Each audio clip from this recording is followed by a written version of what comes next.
Check, check, 1, 2.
I'm going to call the public hearing to order.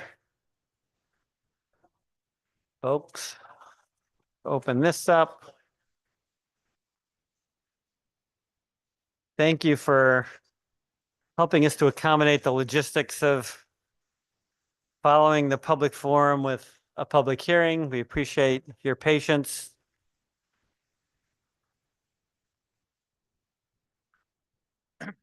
Like that was intermission. We'll continue.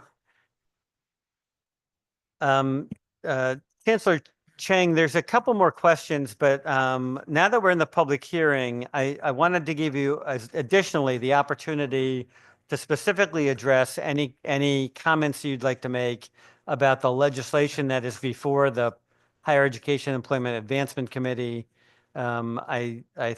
That is House Bill 6887. Did you or your team have questions or I mean, comments or testimony on that House bill?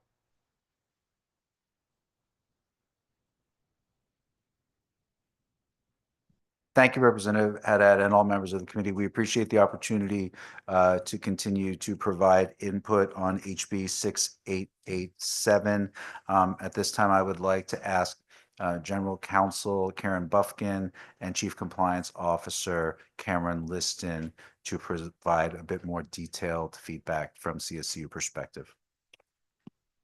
Thank you, Chancellor. Thank you, members of the committee, for this opportunity here to address these matters. My name is Cameron Liston. I am the new Chief Compliance Officer for the CSU system. I'm going to really focus today on my testimony on providing an update on our ongoing efforts to strengthen financial controls and sustainability within the Connecticut State Colleges and Universities system, particularly in relation to procurement policies, internal controls, and oversight mechanisms. We recognize the critical role these efforts play in maintaining public trust, fiscal responsibility, and transparency, all while upholding our commitment to serving our students, employees, and communities effectively. In the summer of 2024, the System Office began taking proactive measures to address the need for stronger internal controls and appropriate oversight mechanisms. These efforts began before my arrival at CSCU when the administration prioritized hiring a new chief compliance officer and reinvesting in a robust compliance program. As the Chancellor mentioned in the previous meeting, soon after my arrival, we established a dedicated policy committee tasked with reviewing, revising, recommending, and implementing system-wide policies adopted by the Board of Regents to ensure consistency and compliance. Do I need to restart? Please no. I'll keep going then. The committee is chaired by me and comprised of institutional representatives designated by their respective president and system office staff who serve as subject matter expertise in policy development. A core function of this committee is to actively identify and eliminate policy gaps that may pose risks to the financial integrity and operational efficiency of the system. The newly formed committee will improve how CSCU organizes, presents new and updated policies for approval by the Board of Regents. The committee is tasked with supporting the Board of Regents' policymaking efforts and making sure policies are clear, consistent, and aligned with the Board of Regents' mission. As the system's policymaking authority, the Board of Regents' collaboration with this committee reflects their commitment to actively engaging with the system to provide a level of oversight and ensure a robust culture of compliance and accountability.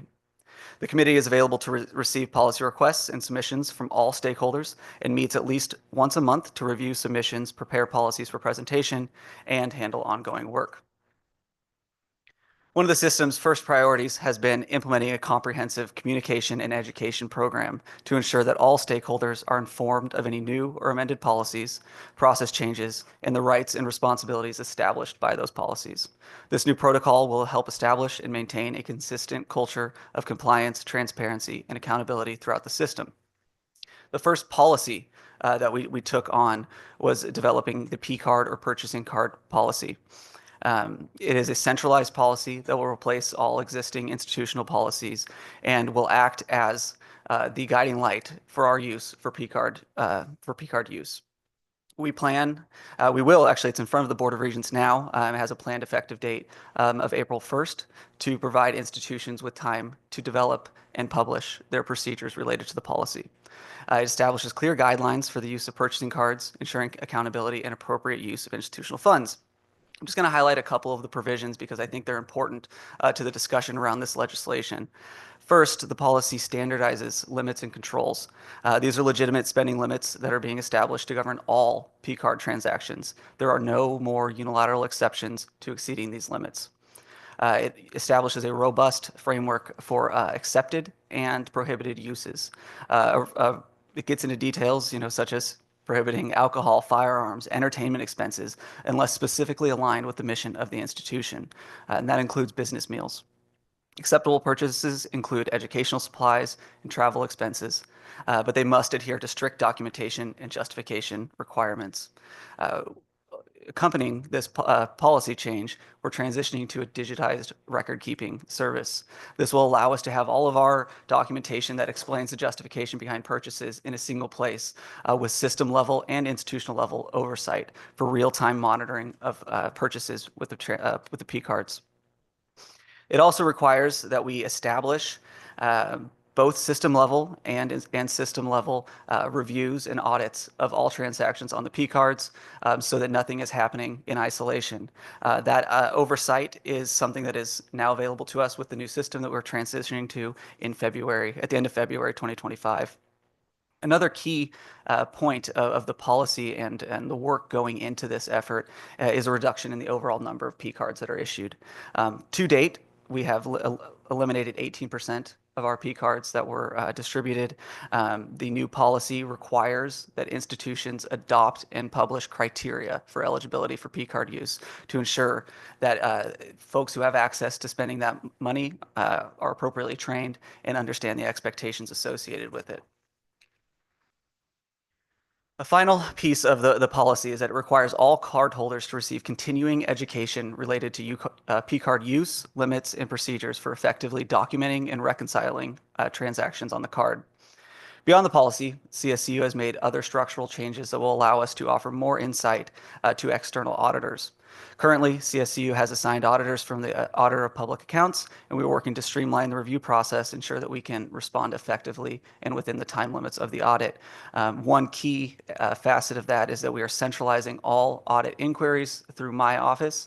That will allow us to respond effectively and efficiently, but it will also allow us to track anytime there's a finding to ensure that we're making continued progress on any identified issues. With that, I'd like to hand it over to my colleague, Karen Buffkin, the General Counsel. Thank you for your time.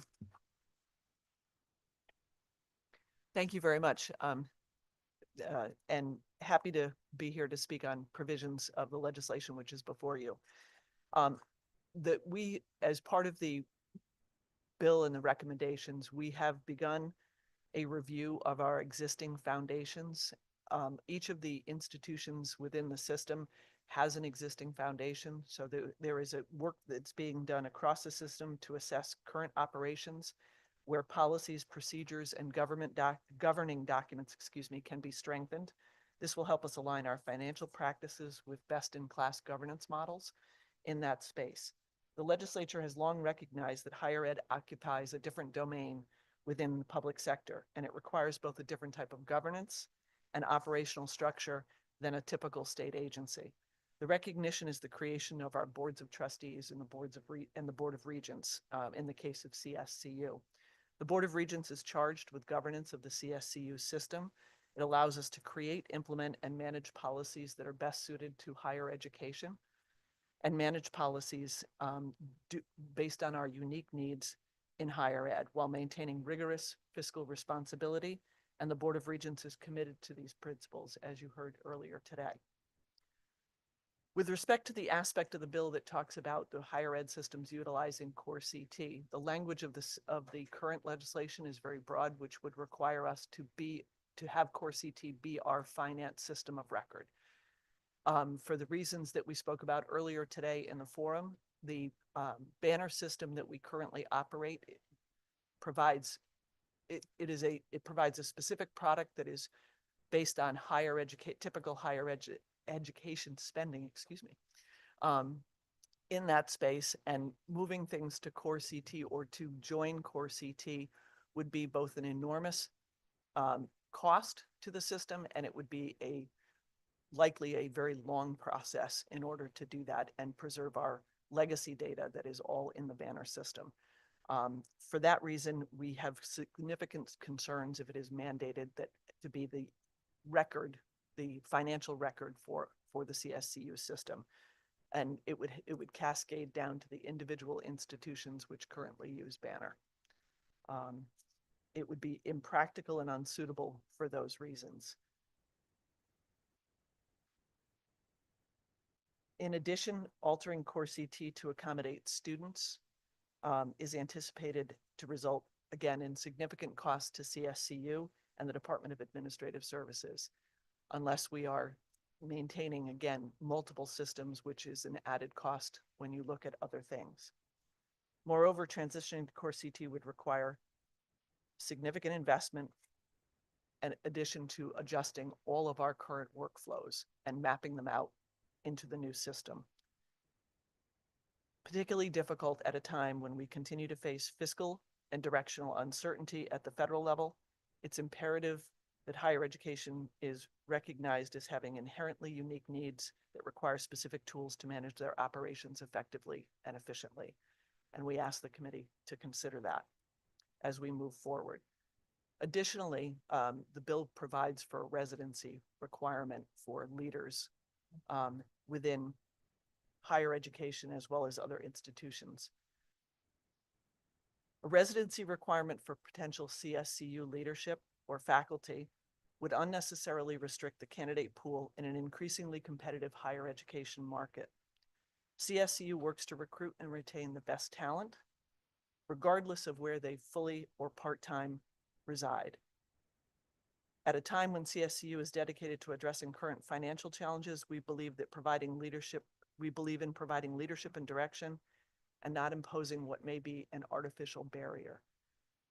Given Connecticut's geographic location with in many of our institutions border Massachusetts, Rhode Island, and New York, it would unnaturally limit our candidate pool for somebody who may just live across a state line, but is fully dedicated to their work at the institution. Further, we believe that the section regarding a proposed provision requiring CSU to work with OPM, DAS, and the comptroller to standardize classification and compensation for our non-unionized or non-represented employees encroaches on the Board of Regents' statutory authority that granted by the legislature to manage CSU's workforce, and it undermines our ability to offer competitive salaries and meet, again, the unique demands of higher education. Unlike traditional state agencies, college and universities operate in a distinct labor market where flexible hiring and compensation is critical to attracting and retaining top talent. Standardizing classifications within the broader state system could result in salary compression, recruitment challenges, and unnecessary delays. To ensure CSU remains competitive and responsive to workforce needs, we respectfully urge the committee to reconsider this provision. It would not apply to our unclassified employees who are members of a collective bargaining unit, because those would implicate their duties and responsibilities that we have currently bargained for. And thank you, and the three of us are happy to take any questions you may have. Thank you. I'm going to go back to the list from the forum and call next on Representative Farrar. Thank you, Mr. Chair. Thank you all for sticking with us. Really appreciate it. And thank you all for highlighting some of the steps you've taken upon yourselves in the last few months. I do want to, though, reference and go back briefly to the end of the forum. And again, thank you, Chancellor, for being here with us and so clearly articulating your apology to us, the entire General Assembly, the students, and the state of Connecticut. I did just want to make a brief comment and then a question, though, because I did hear from you that you thought your oversight was one of not recognizing the public perception. And what concerns me about that is I think the oversight was really about the decision-making of the best use of state resources, not just the public perception of that. And you also shared that it starts with you. And that's why I'm coming to you, because I've asked questions earlier in the forum, and it sounds like you might have the answer in relation to the overpayment that was provided for the housing allowance, excuse me. Can you please share with the committee when that will be repaid in full? Thank you for that, Representative. And I just want, I want to tell you, I want to agree with you that it's not just an error in assessment of public perception. It is in judgment as well. So I want to make sure I state that for the record. And again, you have my my promise that I will exercise a much more scrutinizing and scrupulous lens in those kinds of decisions for now and into the future. In terms of the overpayment that I have been in process of repaying, I believe the total overpayment was approximately $25,000. I believe every pay period, a few $100s are taken out of my paycheck and put towards that. I believe the amount, we can get you an official kind of where we are right now. I believe it's approximately about $11,000. And so the repayment will probably take a little bit longer. So do you expect that to be repaid by the end of the year? Is that the expectation? I'd have to get you more specific information. I'm being given specific information right Thank now. you. Apparently, July 9, 2026, $300 per pay period. Thank you very much, General Counsel. Appreciate that. Okay. Thank you for that. And just kind of following up on this, and I think this was referenced, thank you to the General Counsel, in the response around the testimony, which is related to your current employment contract and then also what was noted in the bill around a residency requirement. Can you share with the committee, in regards to what the current requirement is in your employment contract in relationship to residency? And are we outlaying public funds because of you not residing in the state of Connecticut at this time? Thank you for the question, Representative. I don't want to bury the lead here, so I will say, no, I do not believe you are outlaying public funds in an inappropriate way. My terms of employment, according to the contract, are that I am to establish a home in Connecticut. In my first year in this position, I looked into moving our primary residence. I have my wife and my two daughters, moving our primary residence. We live about 6 minutes away from the Ridgefield border right now. And we looked into it. I'll just say that a myriad of factors were considered personally and professionally, and ultimately we determined that establishing a second residence here in Hartford would allow me to not only execute my duties as chancellor in a ubiquitous statewide capacity, but also to maintain the health and stability of my family. Thank you. So just to clarify, are we expending dollars for you to travel between your primary residence and the Hartford residence on a weekly basis? I would not view it that way, Representative. I would view it that I basically split my time between my primary residence in New York and the second residence here in Connecticut based on my job duties. We have several campuses in Fairfield County, as you know. And like I said, I live about 6 minutes away from the Ridgefield border, about 30 minutes from Stamford. And so when I have responsibilities, whether it's in Norwalk, or at Housatonic, even in New Haven, I may utilize my primary residence, but when I'm going out to Quinebaug Valley or any of the central Connecticut locations, I can utilize my Hartford residence. I've been very, very clear and transparent as well with my board. I want you all, as our state leaders, to know this. None of this is a secret. I've had this conversation with multiple board members and with board leadership through the years. They have been fully apprised of my decision-making, not just the what, but the why. And it is also not a secret with our staff. So I just wanted to make sure that I was clear about that. Thank you. Thank you for that level of detail and being so explicit.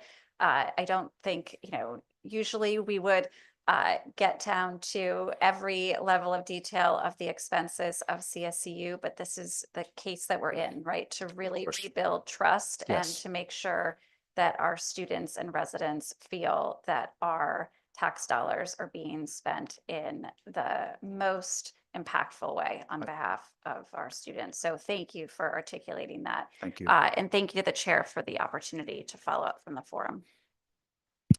Thank you. Representative Weir. Thank you very much. And I know that the, obviously the tone or the going from the forum to this, to this changes a little bit. So for those watching, this is a carryover from our previous couple hours that we were together. I had a couple of questions for the chancellor. Those have been answered in your subsequent statement. So I just have, I guess, some statements to make, some observations, and take them for what they are. You've been before this committee, sir, for the past couple of years. I've been serving here. This is my third year serving on this committee, and I remember previous year's testimony, seeing you. I appreciate your remarks at the opening of the forum when you came out to, you were conciliatory, and I appreciate your recognition of kind of where we are and maybe a little bit of how we got here. I don't think all of us have that information. We don't have all that information, but I also have, some observations. I want to be respectful and also direct. I look at you as you are the CEO of an incredibly large organization. I think that's fair to say. Your budget's measured in hundreds of millions of dollars. I don't know what the goals and objectives and deliverables were of your hiring, but my colleague talked about a culture, right? And I look to you as the CEO, as the person who drives that culture. And what I'm hearing today some I've heard before is that now you're looking to the board to create more guidelines for you and for other behavior on campus. We're in this room now talking about legislation to provide you with direction. And you've added a new position, Chief Compliance Officer, to provide more guidelines. And I guess I'll describe my feelings as disappointed that, we're here talking and trying to agree on controls that coming from my background, those are expectations of this person driving that culture, the CEO. So I think, again, I'm disappointed. I have no authority. I can just give you my thoughts. I'll close it out with a few phrases that come to mind. We've got a lack of accountability that have been pervasive. That's how we are here. My observation, I'm not trying to put words in your mouth, but a lack of awareness on your part of perception. The optics are terrible. I think the public trust has been broken. This was first, I read about this in the newspaper, a few weeks ago or a month ago. You've got a vote of no confidence from your faculty and staff. So you've got, broken confidence from within your administration, your organization. So I look at the system as broken, and you're leading that. You're supposed to be leading that. And these aren't little infractions, but these are cracks in a foundation of a culture that you're supposed to be setting. So again, I don't have the authority to decide what happens going forward, but I think you have to consider what your role is going forward, because I think in that we get a culture that we tolerate, and I'll leave it there. Thank you. Thank you, Representative Ware. May I respond, Mr. Chair, just briefly? Thank you. So I completely agree with you that we have a great deal of work that we need to do. Right. And again, that does start with me. I understand your disappointment. It is warranted. There's no two ways about it. Right. It is warranted. And to me, this is just yet another example of where we need to rise to that occasion. The chair noted before that is in statute that the system of public higher education be one of excellence, not one of it's kind of okay, or it's mediocre, or we're working on it. Right. And I take that word very seriously as well. Excellence is what we are striving for. If we're not striving for excellence, then we are looking at mediocrity. And if we're shooting for mediocrity, then we're failing, right?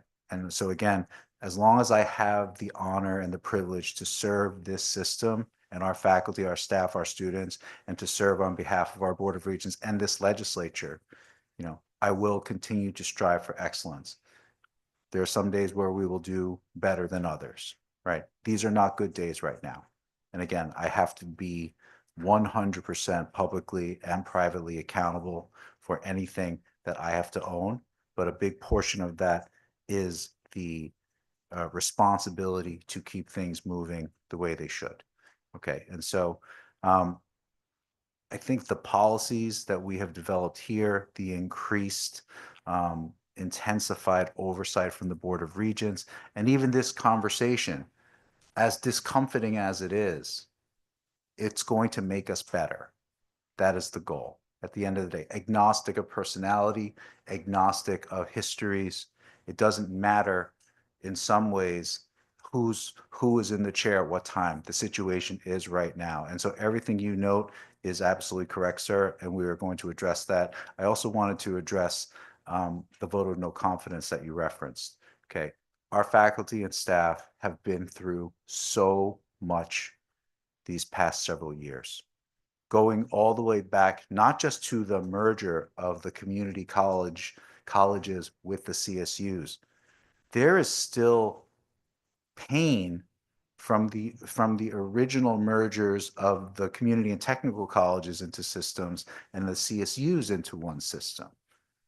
We have not had a great track record of executing large administrative advancements, right? That is a legacy and a burden that we carry, but that's okay because we're in the seats now and our job is to try to make things better. I recognize the frustration and the disappointment and the anger of our faculty and staff who chose to utilize that vote of no confidence, that is a message to me. It tells me that we have even more work to do. We have even more healing that must be done, but we have to use those moments to try to galvanize and bring folks together by being empathetic, but by also unifying around the success of our students. And that is something that we need our faculty and our staff to rise with our administration by holding us accountable, by working with us as partners as well. And so I take those messages very seriously, sir. And just like I take your comments earnestly. And again, I will continue to do everything I can with my team to try to improve this system and strive for the excellence that the chair noted earlier. But thank you for the comments. Representative Bronco. Thank you, Mr. Chair, and my good colleague just stole just about all my thunder. It kind of hit the points that I was looking to make. I do have a few comments, and one, your statement at the beginning of the forum, I appreciate that. You're saying the right things. And it's probably not easy to sit in a room full of people that are critiquing the job that you've done recently over the last few years and going forward. So I recognize that's not easy, but the reality is trust has been shattered and only compounded by the fact that my colleague brought up the vote of no confidence. And this policy change and enacting these new safeguards and oversights, it's the low hanging fruit. It's kind of the obvious reaction to the problem. But the core of what we're talking about here is really the heart of the matter. And I wish I could say I'm not mad, I'm just disappointed, but I'm also kind of mad because the actions speak to not just a lack of awareness, a lack of perception, but almost a willful disregard of taxpayer money. And so accountability wise, yes, it's okay to change policy, and that needs to be done, obviously. And we need to do a lot of work moving forward. A lot of the finer points and the details of the matter have kind of been addressed already with the questions. So a lot of my questions were answered. Maybe mine's a little more abstract, but why do you deserve to be the one that we rebuild the trust with? The staff has said they have no confidence. The actions have shown a lack of respect, really, for taxpayer money. And a lot of it can't be explained away by well, we meant well. A lot of it is gross judgment and error, as you've admitted, which I do sincerely appreciate your candor, because it's not easy to sit here and admit in front of everybody mistakes. Sure. So I recognize the difficulty in that, but on the other hand, there's the need for accountability for it.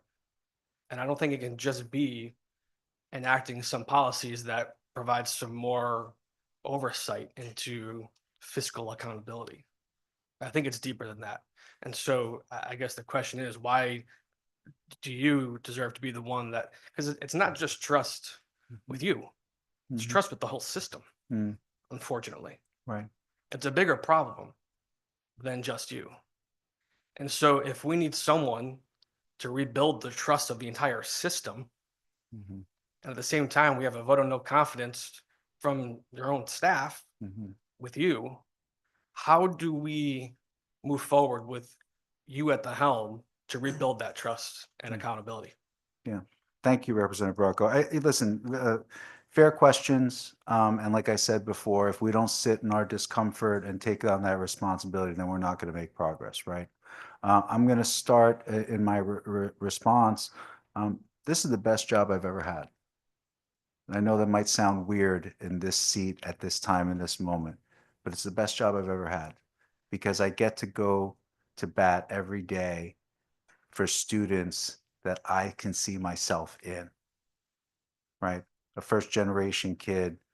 We serve many students of color, right? We serve students who are immigrants like myself. And so when I go to bat for them, right, I put my heart into it. I put my own pride into it. I see myself in this work and in the product of this work. And I know for a fact, whether it's me as chancellor or anyone else, this CSU system is so important that the state of Connecticut is never going to achieve all of its workforce development, economic development, and community development goals without a system that serves nearly 100,000 students from every single one of our 169 municipalities. So in this moment, I completely agree with you, sir, that the trust is in very, very bad shape right now. And we're going to do everything that we can right here, right now, to take those steps, right? We just got through the Super Bowl. Football is a game of inches. Our progress, too, I hope, can be calibrated in how much we make progress every day, every week, every month to gain a level of stability and a level of health. When it comes to the health of the system, how do we measure that? What are the metrics by which we are going to gauge success? In these moments, yes, we have to carry the responsibility of mistakes made, right? Certainly. And I've done that, and I will continue to do that. But I want to take a moment also to just say that for the record, my mistakes, as egregious as they may seem, were never done with malintent. Were never done from a place of capriciousness or malfeasance. Mistakes, absolutely, but always on behalf of our students, trying to establish partnerships with folks that we'd never done business with before, partnerships that lead to internships, apprenticeships, scholarship funding, in healthcare, more residencies for our medical students, right? Our healthcare students, more workforce development, workforce placement opportunities. We now partner with companies like Accenture that lead to jobs for our students. Some have come from Capital Community College, and Capital Community College serves some of the students that come from the most socioeconomically depressed zip codes in the country, not in Connecticut, in the country, and we're helping them to get jobs with Accenture. We have an MOU with Hartford Healthcare to get more placements for our healthcare students, to again establish more pipelines and pathways so that our students, tens of thousands of students, can have an impact with the primary industries and leading employers of our state. We continue to develop more relationships in this way. And so I would simply ask for a little bit of grace and nuance in this moment to try to identify with a little more clarity and a bit more detail, not just the what at the 50,000 foot level, but the what are we doing at the more granular level. And I'd be more than happy to sit down with any legislator to have a more thorough conversation about that. I think the other thing that I would look to, which again has been very painful for me as the leader of this system, is that my actions have led to a lack of focus on the things that are really important, the people who do the real work, as I call them, our faculty, our staff, and ultimately the impact on our students. Our enrollment in the fall was up by over 4%, and we are projecting that our enrollment for the spring will be up year over year by approximately 6%. In a time of fiscal tension and headwinds, to have that type of enrollment increase, that is not just because of demographics. That's because our people are out there busting their tails to make it happen. And unfortunately, this moment takes us away from celebrating that. I also want to note that our system, because you talked about financial responsibility and accountability, we've heard very clearly from the executive branch. We have heard very clearly from the legislative branch. We have heard very clearly from our own board that the prudence with which we treat the taxpayer's dollar is paramount. We must make sure that we are doing everything we can. And it is a hard conversation because we have faculty and staff who are saying, Terrence, you got to go get us more money. We need this much. We need that much. And what we're hearing from leaders is that we don't understand why we're investing this much money. So to that end, as we try to balance that, I must note that in the past few fiscal years, we have reduced our spending as a system by approximately $100 million. $100 million has been taken out of our budget. That's 10% of our budget since FY19. I know this isn't a PROPS, so I'm going to save it for a PROPS next week. But I do have to make that point that when we talk about financial responsibility and accountability, and we talk about really squeezing things down, that to me is the kind of progress that with this chancellor's office and this team that we have now, that is what we are laser focused on, is to ultimately provide the most responsible, accessible, high quality, affordable education that we can, but also being incredibly allegiant to the taxpayers' dollars. So thank you for giving me a moment on the soapbox, but you asked such great questions, Representative, and I just felt that it was worthy of a detailed response. And I appreciate that. And I do want to be clear that in no way do I question your passion for the job, your intent to make positive strides, nor diminish the positive outcomes we have seen under your leadership. Unfortunately, it just comes back to, I am so glad to be off finance and listening to how much money you need for bonding, and also not an easy job. But when I sit there and think about, from this side, we're being told we need this money. We're in dire straits. We're not going to make it. We can't educate our students. We're barely getting by. While at the same time, we now see this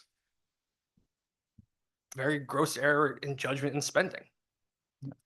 The two just, they don't, the public, we talk about perception. You sit from the outside and that dichotomy is just, it's hard to understand how those go together. And the actions, though not nefarious, and I grant you that, were done nonetheless. And I think the public is just crying for accountability. When there's not, I don't know that you rebuild that trust. And just another instance of seeing something happen, it's egregious, it gets called out, and it's just an oops, sorry, and we move on. That's my concern. I'm not sure I have a question in there, but again, it's disappointing. Yes. It's unfortunate, but it's the reality of where we are. But I do appreciate your candor today, sir. And again, not easy to sit in front of a room of people judging you like your actions. So for that, I do thank you and being open to the criticism. Yeah. And I do hope we rebuild this trust because it's important. Absolutely. And I think our higher ed system can do, and it is doing a lot of good work.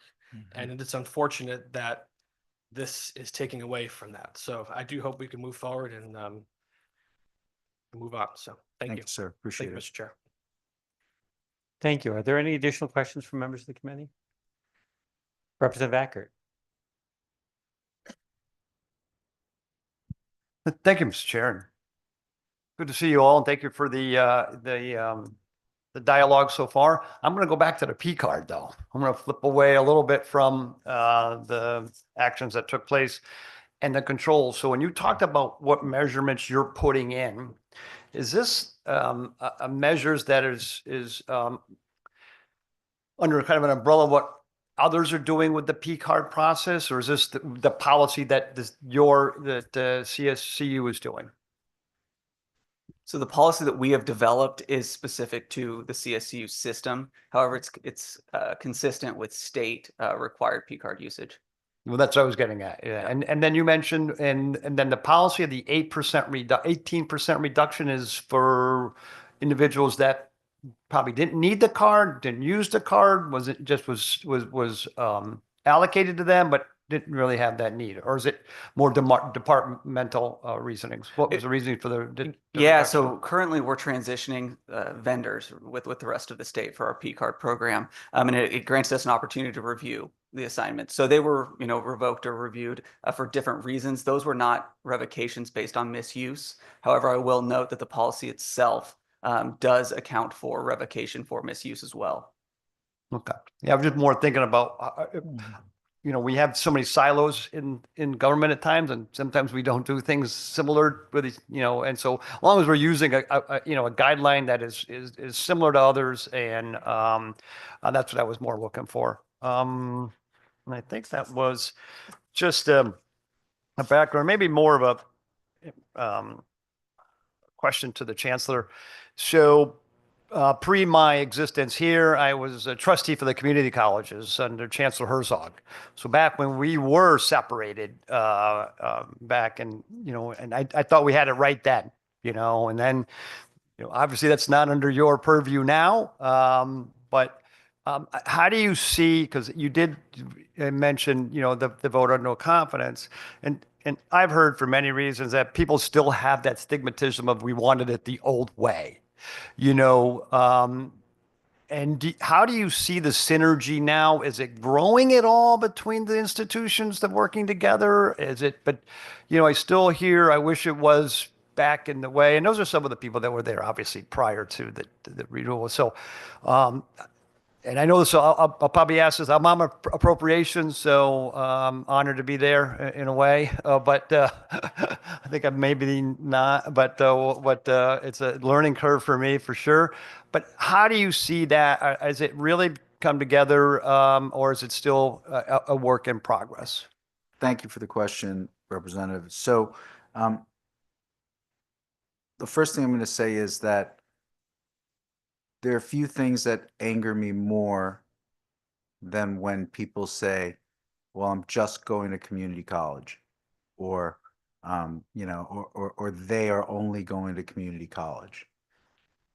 It's infuriating because it's denigrating, it's insulting, and it reinforces a subconscious class system that one strata is better than the other.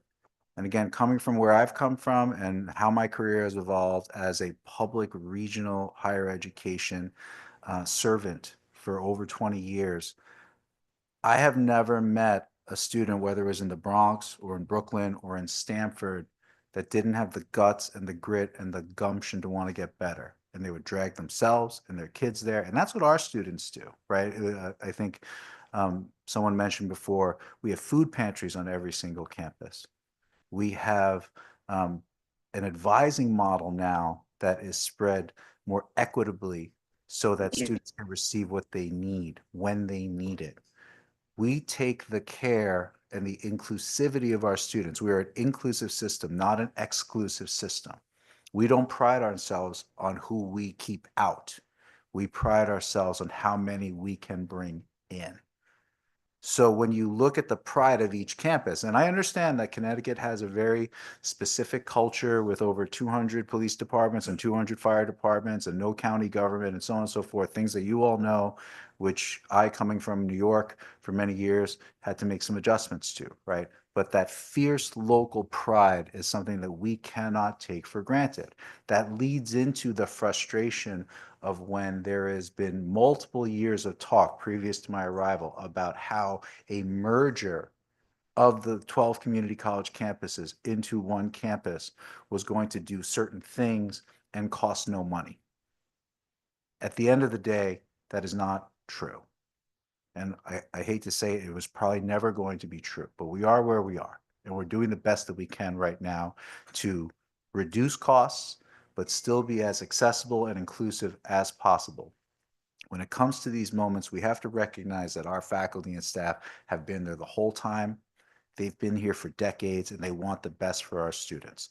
So ultimately, can we continue to unify these institutions into one singular institution while maintaining the nuance and the local pride in each campus? Because Three Rivers is different from Gateway, and Gateway is different from Northwestern, and so on. And they're all awesome in their own way. And we have to protect that. But at the same time, can we be even better with the taxpayers' dollars about how we provide those services? And the answer is absolutely. I'm happy to tell you that we are doing things now as one singular community college that we did not do before.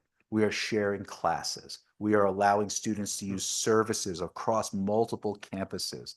We have unification of faculty in terms of approaching grants and other shared opportunities, being able to leverage each other's best practices. So I understand that this is not necessarily a comfortable moment and that there is certainly some self-inflicted wounds that we are dealing with right now. But I hope that we can continue to move in a direction that allows us to really celebrate the incredible work of our faculty and staff. And so, very long-winded way, sir, of answering your question, which is, I strongly believe it's working. And I would be remiss in front of this body, especially, if I did not note that the PACT program, otherwise now renamed as the Marianne Hanley Award, is that right, Representative Haddad? Okay, just want to make sure I didn't make that mistake, has had a massive impact on the community college enrollment. Without the PACT program, the Marianne Hanley Award, we would be in very, very dire straits. And so this legislature deserves an enormous amount of credit for that program, for the auto admit program, which I'm happy to say went from 3,000 applicants last year to over 13,000 applicants already. And we won't be done enrolling until May. So these are programs that are funded and supported, created by the legislature that have been benefiting us, and we're extremely grateful for that. Thank you. I appreciate those comments. And I would like to figure out how I can work with this body and other bodies to get the stigmatism away from, oh, I just went to a community, rather than the pride of it being involved with a Connecticut higher education system. Because, I hear that and parents will say it, Yep. And maybe we need to have that conversation in high school when we're talking to guidance and counselors, that this is, the opportunity also, to Yeah. get that started in your maybe, first member of a family to go to college. Yes. So that's, something that I look forward to striving to help resolve with Absolutely. this body and this institution and your institution. So thank you again. And thank you, Mr. Chair. Thank you, Appreciate Chair. it. Any additional questions by members of the committee? I'm just going to ask you to follow up on something with me, and I want to say it on the record here. You in your testimony made two specific references to section 4 of their bill. That's around the core and the transparency sections. One was concern about the requirement that I see in lines 93 to 95. You talk about classification of employees. And, I guess that becomes more, that's existing language, but I guess that becomes more relevant when we unsoften the language at the beginning part of the section. And then the second part is just sort of a concern that somehow there is a mandate that you fully utilize the core CT for all of your expenditures, which I actually see, I'm not sure I read it exactly the same way. So I think that what we're after here is some transparency. And I think that, as I understand it, your personal services expenditures are already sort of somewhat operative in core and are on transparency.gov. And then the second part is just other expenditures. And I guess I'd invite you to talk about specific, not today, but like to follow up with specific recommendations for language that might achieve those results without tripping over the tripwires that you see that might lead us to a $25 million fiscal note that I don't think that we really intend to do here. Or to, I'm not sure what's wrong with like having consistent classifications, but assuming that that is a problem, how do we avoid that without while still maintaining the mandate that that information appear on transparency.gov. So if you could follow up with that, with the members' leadership of the committee, that would be helpful. And unless I see any additional questions or comments, we'll say thank you very much for appearing before our committee today, and we can move on to additional testimony. Thank you all for your work and your time. Thank you. Yeah. Thank you. Next up is Kelly Murray Valeries, the Chief Workforce Officer for the state of Connecticut. She is joining us online, and so if there she is, why don't you proceed with your testimony? Welcome to the committee. Thank you very much, everyone. Chair Senator Slapp and Representative Haddad, ranking members Senator Martin and Representative Bronco, Vice Chairs Senator Wilcox and Representative Rochelle, and distinguished members of the Higher Ed Committee. My name is Kelly Valeries, and I'm the Chief Workforce Officer for the Office of Workforce Strategy. And thank you for the opportunity to testify on Senate Bill 1260, an act expanding manufacturing workforce training opportunities for women. OWS is an executive branch that serves as the administrative staff of the Governor's Workforce Council. And it's been our vision for every Connecticut resident to have access to a meaningful career pathway and the supports needed to fully meet their aspirations. And for every Connecticut business to have access to a skilled workforce. Our mission is to build the systems, teams, and approaches that will make Connecticut an environment that attracts and motivates students, career builders, and companies alike. The manufacturing sector is critical to the Connecticut economy, generating $31 billion in GDP and $434 million in state tax revenues in 2023. Currently, 30% of women hold jobs in manufacturing in Connecticut, similar to the national outlook.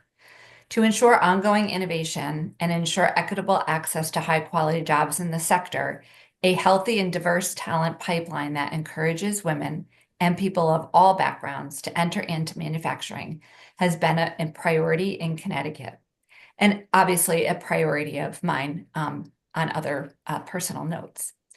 Examples of the work that we've been doing in attracting women to manufacturing include the Connecticut chapter of Women in Manufacturing, which provides opportunities for networking, business relationships, and industry-led programming. A program started at the Office of Manufacturing called Elevate Her. It's Connecticut's Women's Manufacturing Council, designed by women for women. The council is focused on providing career opportunities in manufacturing.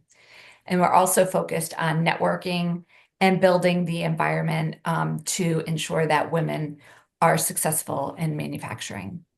We also have the Million Women Mentors. It's designed in collaboration with Southern Connecticut State University. And this portal provides mentorship and grant and mentee opportunities for women. With regard to the market and business access, we have women-owned sponsors, sponsor-free national access to the Connext supply chain management system for small women and minority-owned businesses. We also have developed a manufacturing guidebook for students developed by the Department of Education in collaboration with industry and education partners. OWS has also led efforts through our Career Connect U marketing campaign, which is an extensive multi-modal campaign with statewide coverage to socialize training opportunities to diverse populations, including women. Regional sector partnerships. OWS leads 14 regional sector partnerships across the state, 5 in manufacturing, encompassing the entire state. These RSPs are focused on industry partnerships on key sector training with emphasis on equitable participation by underserved communities. We acknowledge the importance of connecting women to careers in innovative workforce development programs, such as the Connecticut Career Accelerator Program. The Career Accelerator Program is currently in the design phase and will not be limited to training for commercial CDL licensing, but will include in-demand occupations in healthcare and advanced manufacturing. The focus of the program is serving those individuals who do not qualify for federal or state funding, but still do not have the financial means to participate in training programs that would enable them to obtain jobs and increase economic mobility. Marketing will target both women and men who are eligible for the program. Working to recruit more women into the traditionally male-dominated CDL field, while offering women and men pathways to quality jobs in healthcare and advanced manufacturing.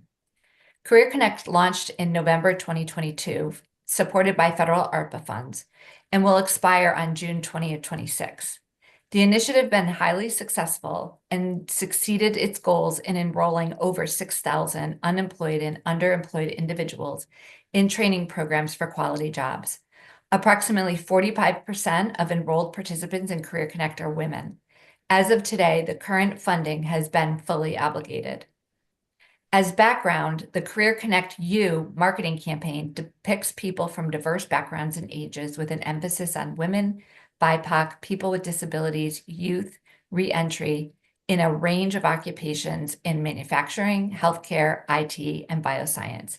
The campaign is designed to inspire individuals to pursue training opportunities that they're most interested in by seeing depictions of people who look like them in careers that they may not have considered, in part because of gender, race, or the ability may be underrepresented in those careers. The campaign, which launched statewide, has marketed extensively in communities with high unemployment and utilizing a range of tactics that include bus stop ads, radio spots, and social media. Coordination with supportive services such as career and financial counseling services has been the bedrock of OWS's approach to workforce development. However, it is critical to highlight the resources, capacity, and data systems, both at the Office of Workforce Strategy and the Connecticut State Community Colleges, that are necessary to create holistic training programs, case management, and seamless transitions for students. OWS welcomes collaboration with the Higher Education Committee and other stakeholders to help develop this legislation in such a way that enhances existing efforts, is cognizant of the necessary resources required, and has lasting impacts for students, families, and communities in Connecticut. Thank you for the opportunity to provide my testimony. Thank you for your testimony. Are there questions? Senator Gadkar Wilcox.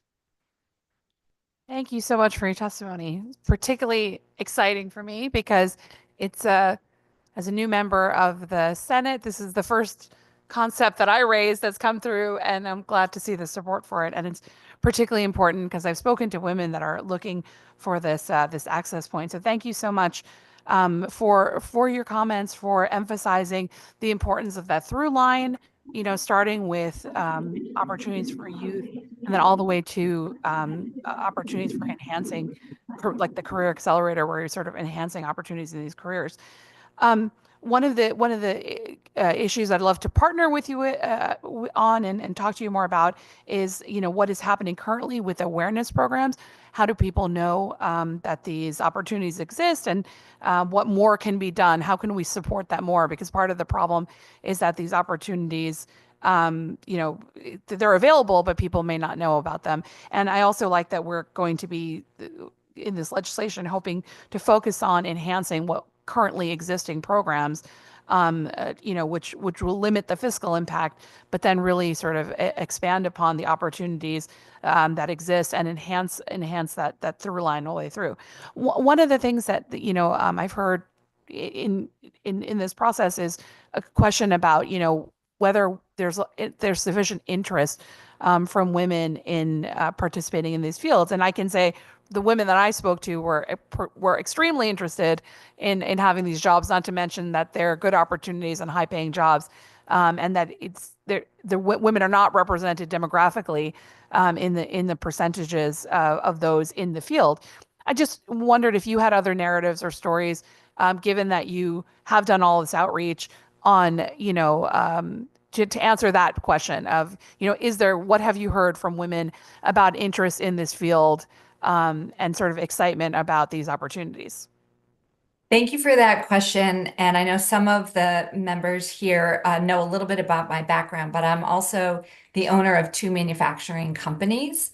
And I left the day-to-day operations of those companies to do this work for the governor. So I am highly personally invested on top of professionally invested to ensure that women are represented in manufacturing. And the work that I've been doing prior to this role and continue to do that work is make sure that all people have a full understanding of the opportunities that exist within the manufacturing industry. We tend to think of manufacturing as just the operators on the shop floor, but there's every professional service that is needed in any other traditional business is also needed in manufacturing. So there's opportunities both in the office and administration within the manufacturing industry, but also out on the shop floor. As we've rolled out Career Connect, our $70 million investment into state sector-based training programs, one of the things that we developed was a virtual front door across the state. And in that virtual front door, we drove through our Marketing You campaign people to register for these training programs in one place. Currently, we have 35,000 people. Actually, the number is probably more than that now. That number is about a month old, who have registered for programs and registered for interest in those programs through the Career Connect campaign. We were very intentional on ensuring that in all of the media that we represented showed people who were non-traditional to the roles and occupations that we were training for. And then the list that I gave you earlier of all of the other things that are happening through the Office of Manufacturing with outreach. We do 5 regional, we call them road shows, we bring in manufacturers and high school students. And each of these road shows, I have them once a year, and all 5 regions of the state draw between 500 and 1,000 students. So that's just one example of getting them young. The Office of Manufacturing did a study to understand, does manufacturing have a bad rep? And what it found out is it has no reputation. Like, people just aren't aware of what manufacturing is and the large opportunities in Connecticut. So we've been partnering very closely with the Office of Manufacturing to ensure that all the outreach that we do brings people's awareness to these jobs and careers, especially focusing on those who are underrepresented in these careers. Thank you so much. I appreciate all that work and look forward to working together on this. Thank you. Thank you for that question. Additional questions? Representative Farrar. Thanks. Thanks, the chair. Hi, Kelly. Good to see you. Nice to see you too. Yes. Thank you for highlighting everything you all are seeking to do. And for the senator for this proposal, I think it just highlights how much interest there is in focusing on this and what more we could be doing. I did have a couple of follow-up questions for you, and I recognize that it certainly kind of veers into the discussion around what might be coming up in the next couple of weeks in the Appropriations Committee. But could you just go back and highlight for us exactly the funding levels that are current for Career Connect and what is expected to happen with that program? Thank you very much for that question. I don't have all of the expenditure data right in front of me, but I'm happy to get that back to you. But I can say that we have exceeded our goal of 6,000. We are closer to 7,000 people trained. And the last look that we did a few weeks back, we had funding for approximately 650 to 700 people to finish up the rest of the Career Connect money that's been allocated for sector-based training. Those funds are all allocated and they are kind of dispersed in pockets throughout the many different 19 different contracts that we had with different providers. So we can get you more detailed information as we move forward forward Thank to the you. Yeah, appropriations. and as it references this bill proposal, I know that, you all from the outset with Career Connect were particularly focused on how to engage women in a range of high wage, high growth opportunities. And I wanted your perspective on, kind of if there was an opportunity to continue the work of Career Connect, do you see really the value of some of what was created there, particularly on this issue of women in manufacturing training? So there is approximately 18,000 people that will go unserved that have signed up for training programs. The governor's office has put forth the opportunity to reallocate our existing bond dollars. It's $30 million to go towards a workforce innovation and sustainability fund. And so through those funds, if allocated, reauthorized and allocated, we would be able to use those dollars to support best practice programs across the portfolio. That would include Career Connect.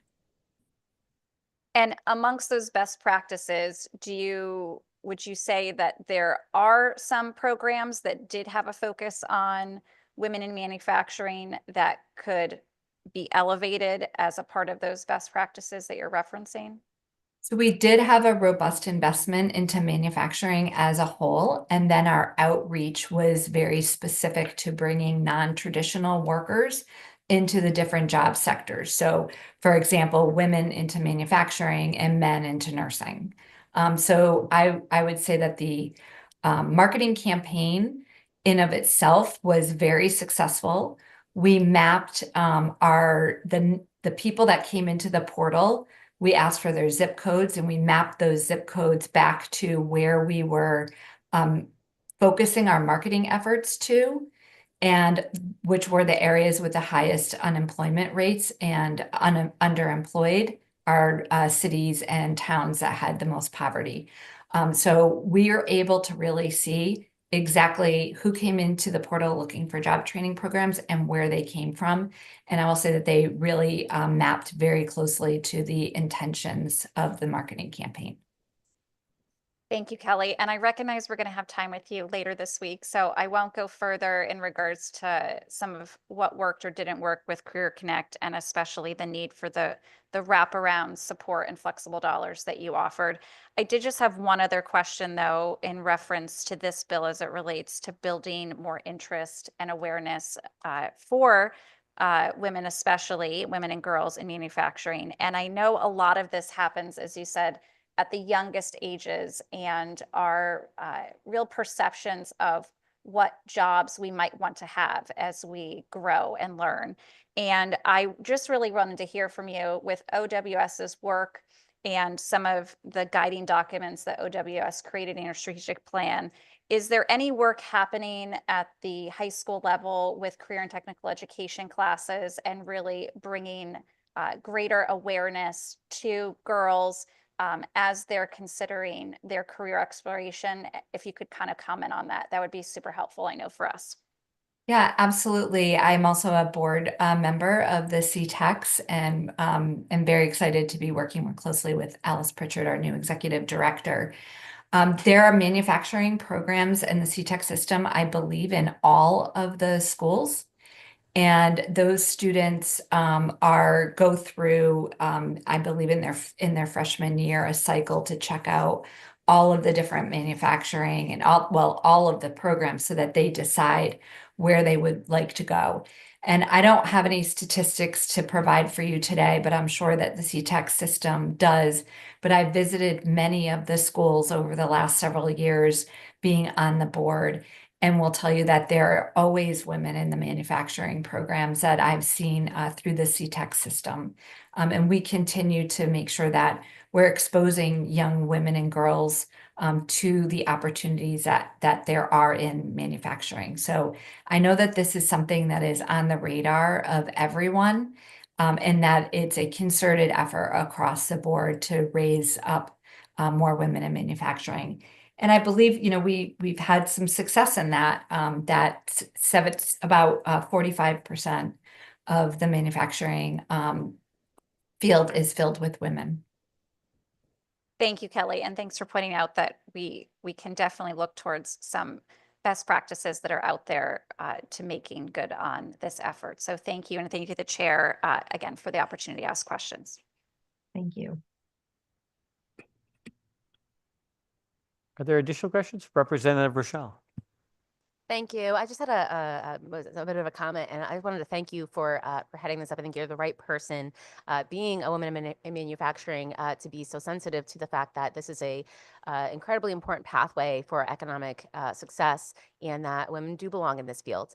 I have Emmett O'Brien Technical High School in my district, and I am so proud that not only is it 50% girls in the manufacturing program, but Mr. Orlowski, the instructor, also has a special Women in Manufacturing breakfast each year, where he brings in women graduates of the program to talk to students about the successes they've achieved in their career path. So I just want to voice my support for this bill, and I think this is a very important conversation to make sure that all pathways are open for better economic growth and success of women in the state.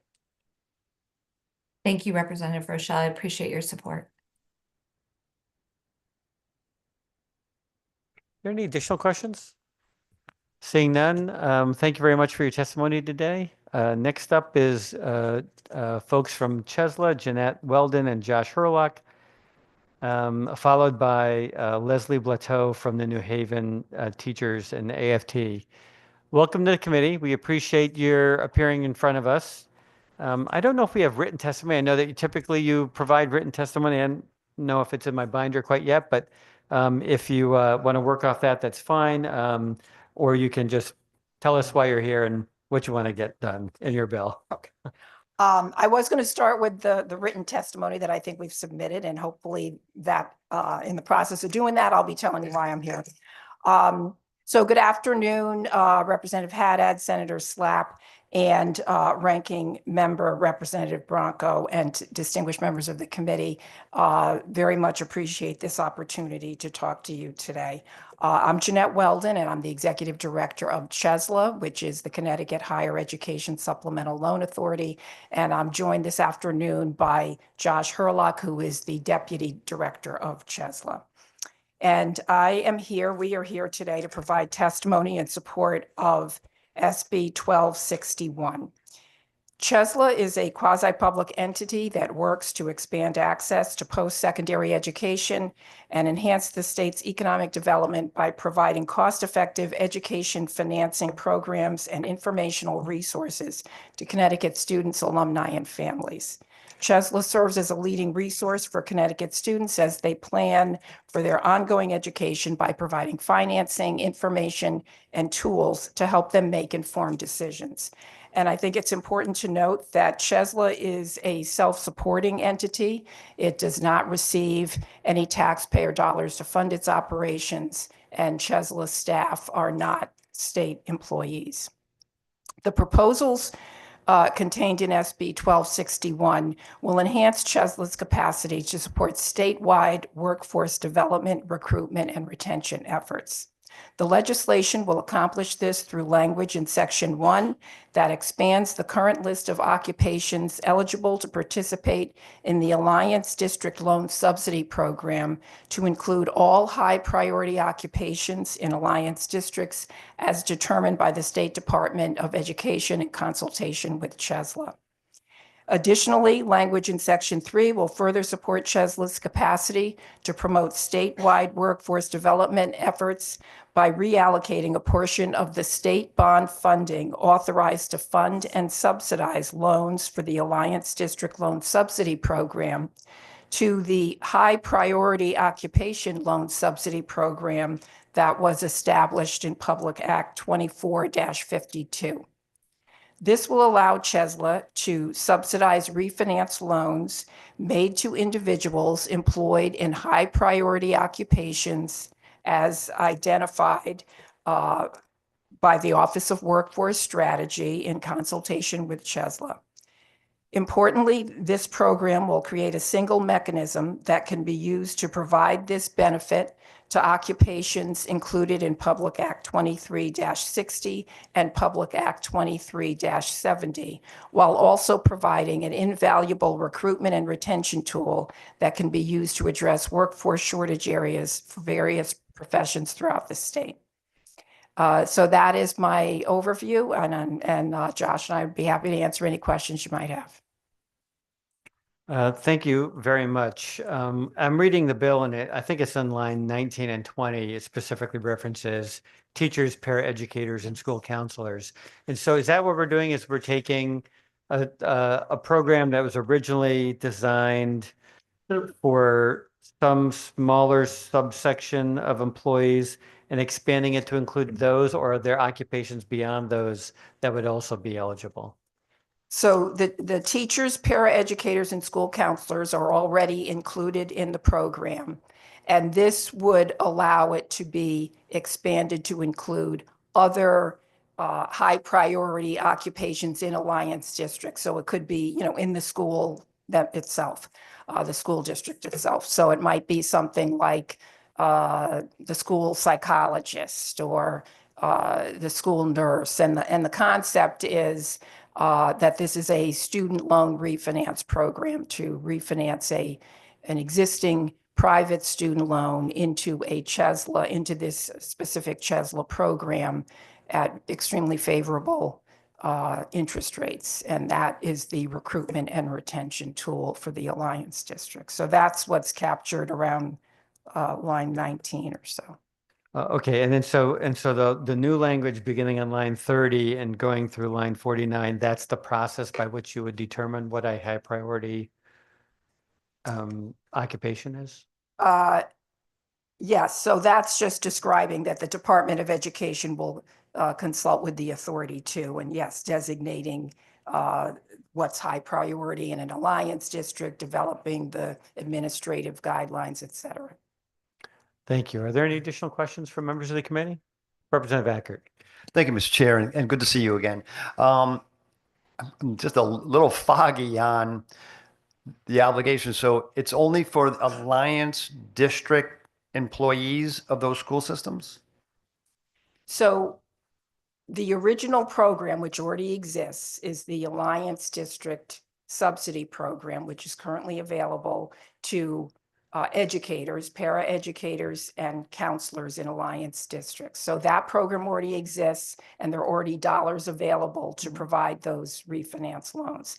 This is to expand that to include other occupations within those Alliance districts that are deemed to be high priority by the State Department of Education.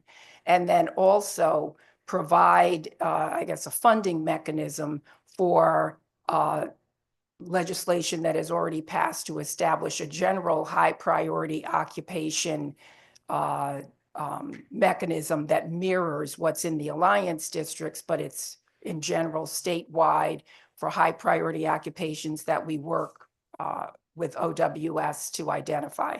So that also already exists, and the concept is to take some of the funding that was made available to the Alliance districts and share that with that other program. And did you want to add, Josh? Yeah, and if I could just chime in, for the record, Josh Herlock, Deputy Director for CHESLA. So we initially received $7 million of state dollars for the Alliance District program. Thus far, the program's dispersed about $1.7 million. So the demand, and that's probably across 3 years. So the demand for the program has not been where we would thought it would be. So that's why, well, actually going off of that, we've dispersed $1.7 million, but of the initial $7 million, there's about $6 million remaining because the funds are sitting in an account earning interest. So because the demand for the Alliance program has not been where we thought it would be, we think it's advantageous to take a portion of that and allocate it towards the high priority occupation subsidy program as well. Thank you for that added information. I heard your numbers wrong in the beginning. I thought it said you had 7 million and you dispersed 27 million. No, I'm like, no. wait a minute, that's some, Yeah. some, 7 good- million good- and dispersed 1.7 million. You've and there's dispersed about $6 million 1.7. remaining. Yep. Is there an obligation that you're aware of? And I can probably look this up and get for an obligation to those individuals that get this, assistance in terms of, dollars to stay working for an Alliance District school? That is correct. So they would need to stay in one of the high priority occupations in an alliance district. I personally verify employment 3 times a year with each district. And if the teacher, paraeducator, or school counselor has left the alliance district, then we increase the interest rate on their loan. They no longer receive the subsidized rate. Well, thank you. Thank you very much for the information. I appreciate it. Thank you, Mr. Chair. Thank you. Representative DeFranco. Sure, just a couple quick questions. So can you just talk again briefly about, so who's eligible for this loan subsidy currently? So currently, the Alliance District Loan Subsidy Program, it's teachers, school counselors, and paraeducators in Alliance districts. And so you said under the new proposal, that program will be expanded to other employees or potentially Yeah, the other? thought is to expand it to other high priority occupations within Alliance districts as determined in consultation with SDE. Okay. Do you have any idea what those positions would be? I'm not sure. off So, the top of my head. For example, as I mentioned, it could be something like the school psychologist, the school nurse, whatever with SDE's input, whatever they're identifying as hard to fill positions, particularly in alliance districts. Okay, thank you. One question I just have around the definitions and so when, are we talking about public schools in certain municipalities or are we talking about are the districts themselves the ones who get the Alliance District definition? I'm thinking, for example, if there's a vocational technical school in Hartford, which I suspect is an Alliance District, are employees at the VOTEC school also eligible for the program? If you are employed by the alliance district, so then you are eligible. That's the original legislation that has passed says you have to be an employee of the alliance district, a teacher, paraeducator, or counselor employed by the alliance district. Did you want to add anything, Josh? Yeah, I believe they'd have to be working in a public school in the Alliance district. Right. And the Alliance District is the regular municipal school system, not a state-run school system that also might be a public school located in that municipality. Just, I mean, that's what Right. you're saying. I just want to So- make sure I understand. The alliance district schools are those who perform below a standard with regard to certain state standards, and the state then designates them as alliance district schools. Okay, thank you. Are there any additional questions by members of the committee? Representative Rochelle. Thank you. Just a quick question, especially because the program is not being fully utilized. Do you know what type of information is being provided to teachers in alliance districts around this? How it's being used for recruitment or if it's being used and this information is being provided? I have 2 alliance districts, so I just want to make sure that there's some level of oversight and that this program is being promoted. Right. There's been extensive outreach that Josh has led with regard to this program, and it's been done in connection with the Chief Talent Officer at the State Department of Education. So there's been a lot of outreach in person as well as webinars provided, as well as reaching out to union representatives. I don't know if you want to elaborate, Josh. Yeah, and to add to that, I reach out to each Alliance district on a monthly basis to their HR and chief talent offices. Now, how they then disseminate the information to their staff, I can't attest to that. Right. And it is something we continually work on. So we're in regular communication with the State Department of Education. What are different forums that they're hosting that we can attend to get the word out? How can we, communicate down to the teacher level to get this information out there? So it's an ongoing effort, but that's part of why we want to expand the application of these funds so that we can use them as effectively as possible. And are you getting this information to recent graduates of universities right when they're graduating from teaching programs? It is another effort through SDE that we also try to work with, they have programs with the Connecticut State Colleges and Universities that we're trying to disseminate information with as well. Thank you. Just to add some additional context, of the 36 Alliance districts, 24 of them have utilized the program thus far. So about 2/3. Thank you. Are there any additional questions? Seeing none, thank you for your testimony. Appreciate it. Representative. I'm sorry, I see Representative, I'm sorry, Senator Martin online. I'm sorry I missed you. You can proceed. Thank you, Mr. Chair. Very quickly, Jeanette, if I understand it correctly, any CTEC school that may be in an Alliance district would not qualify, correct? For this loan or this expansion? Okay, I believe it's driven by who the employer is. Yeah. Original program, the current language is written a bit more broadly, but the original program was written that you had to be employed by the Alliance. The Alliance district. And CTEC schools are not, the way I understand it, are not employed by the school district. Right. So what are your feelings if we could include them into this program? So the way the new language for the expansion of the program is written, it says positions that will promote the health, welfare, or education of residents of municipalities with a school district designated as an Alliance district. So I'm not sure if that provides the room to say you don't have to be specifically employed by the district. You are a resident of a municipality with a school district designated as an Alliance district. That's how the expansion language is written. Sure, it gives us that an opportunity to talk about it. But what are your thoughts? Do you think this would help with the, I guess, an increase, provided a further increase in your applications for the loan? I think the program, as we have developed it, is something that we have worked with SDE on.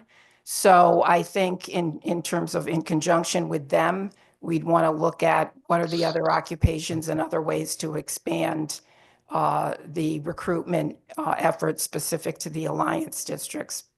I'm not sure what role SDE plays with the technical schools, but certainly, we're open to anything.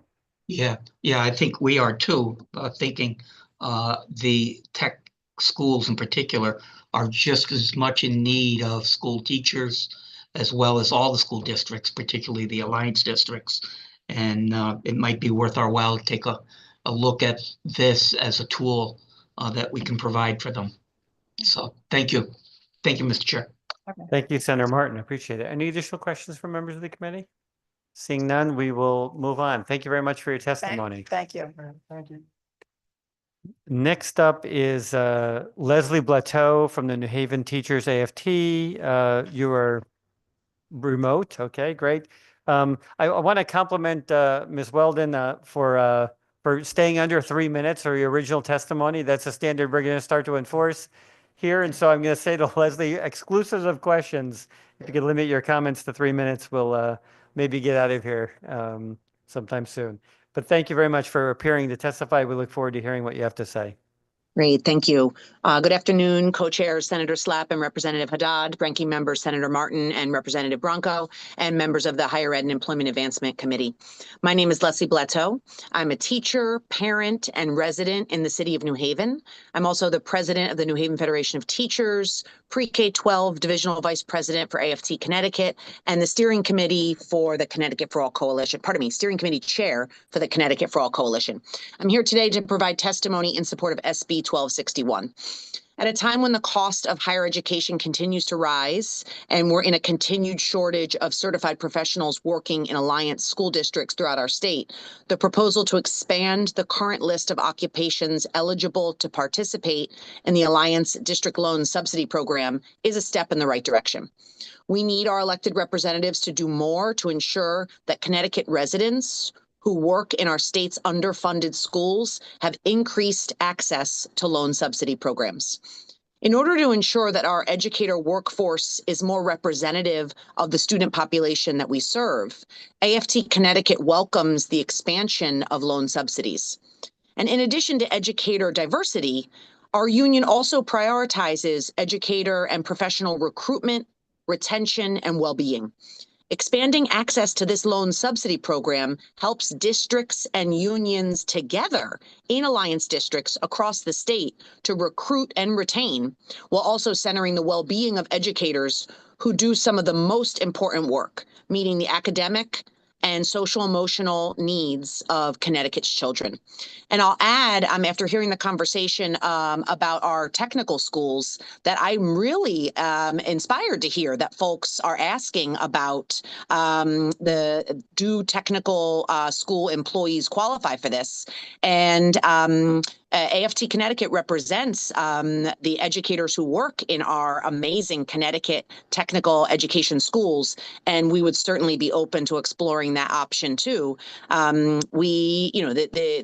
The need to recruit and retain professionals working in our Alliance districts and our technical schools is a challenge now, and it will continue to be a challenge. So I think working together to provide this relief will be key. And with that, I thank you for the opportunity to testify, and I hope I made it under 3 there, Representative. Beautifully, actually. Thank you very much. See, appreciate that your testimony. Are there any additional questions regarding that? I thank you very much for commenting on the previous conversation as well. Are there any additional questions by members of the committee? Seeing none. Thank you very much for providing your testimony, and thanks for hanging in there for, I think, a long time. It's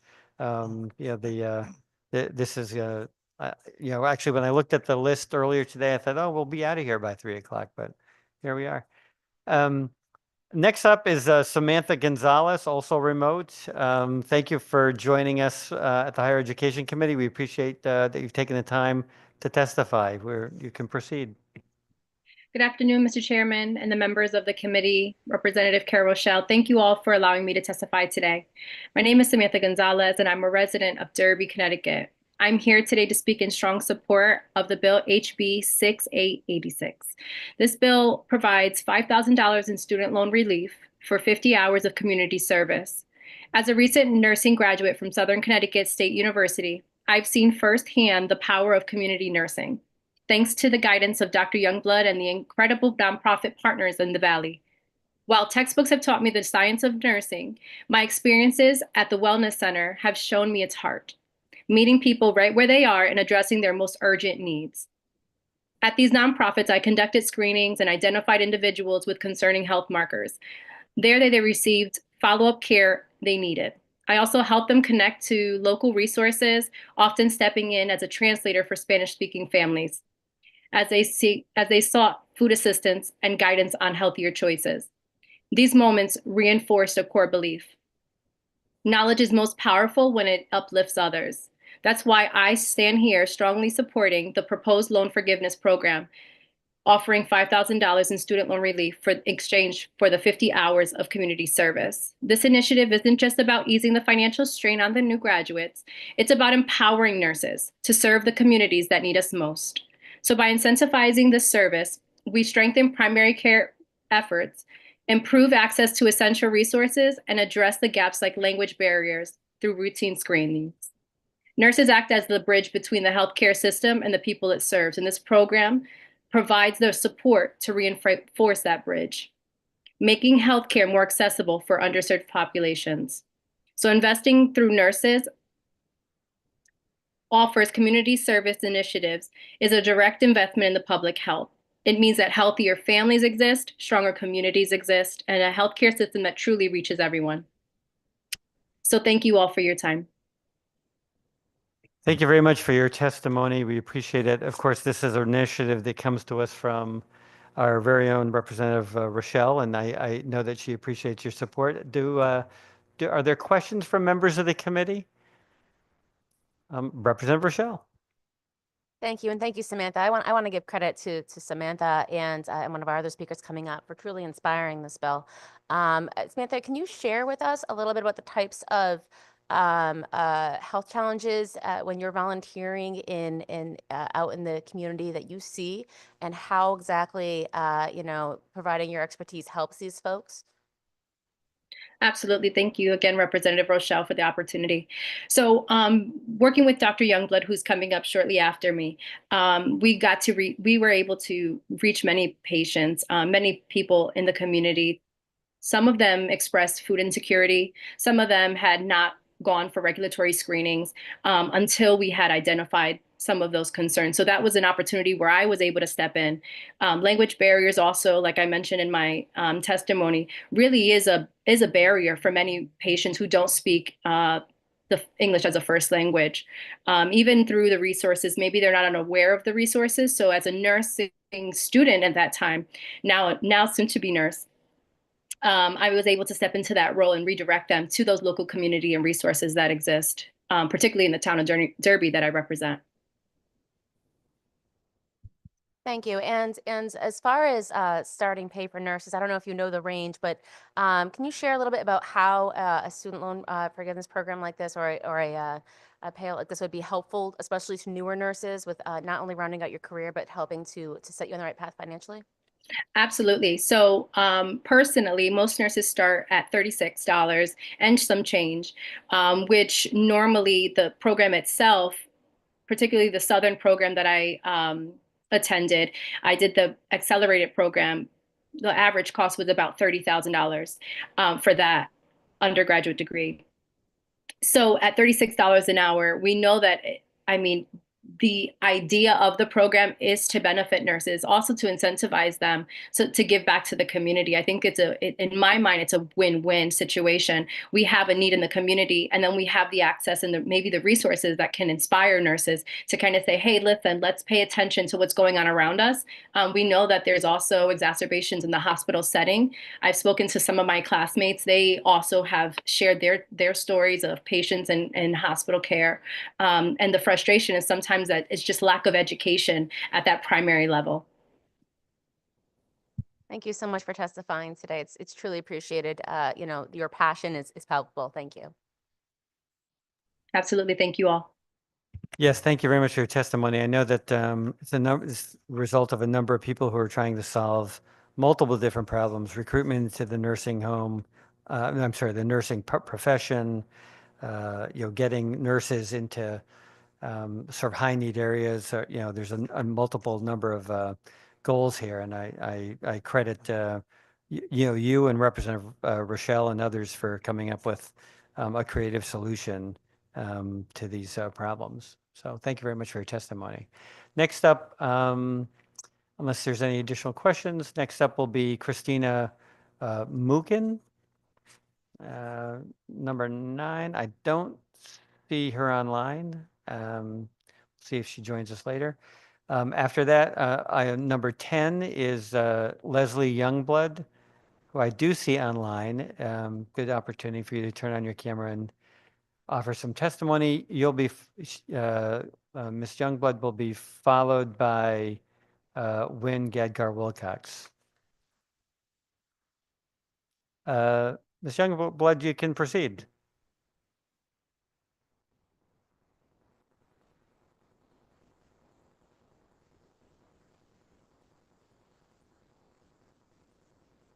I see some hesitation. Maybe it's because you're seeing the same thing I am.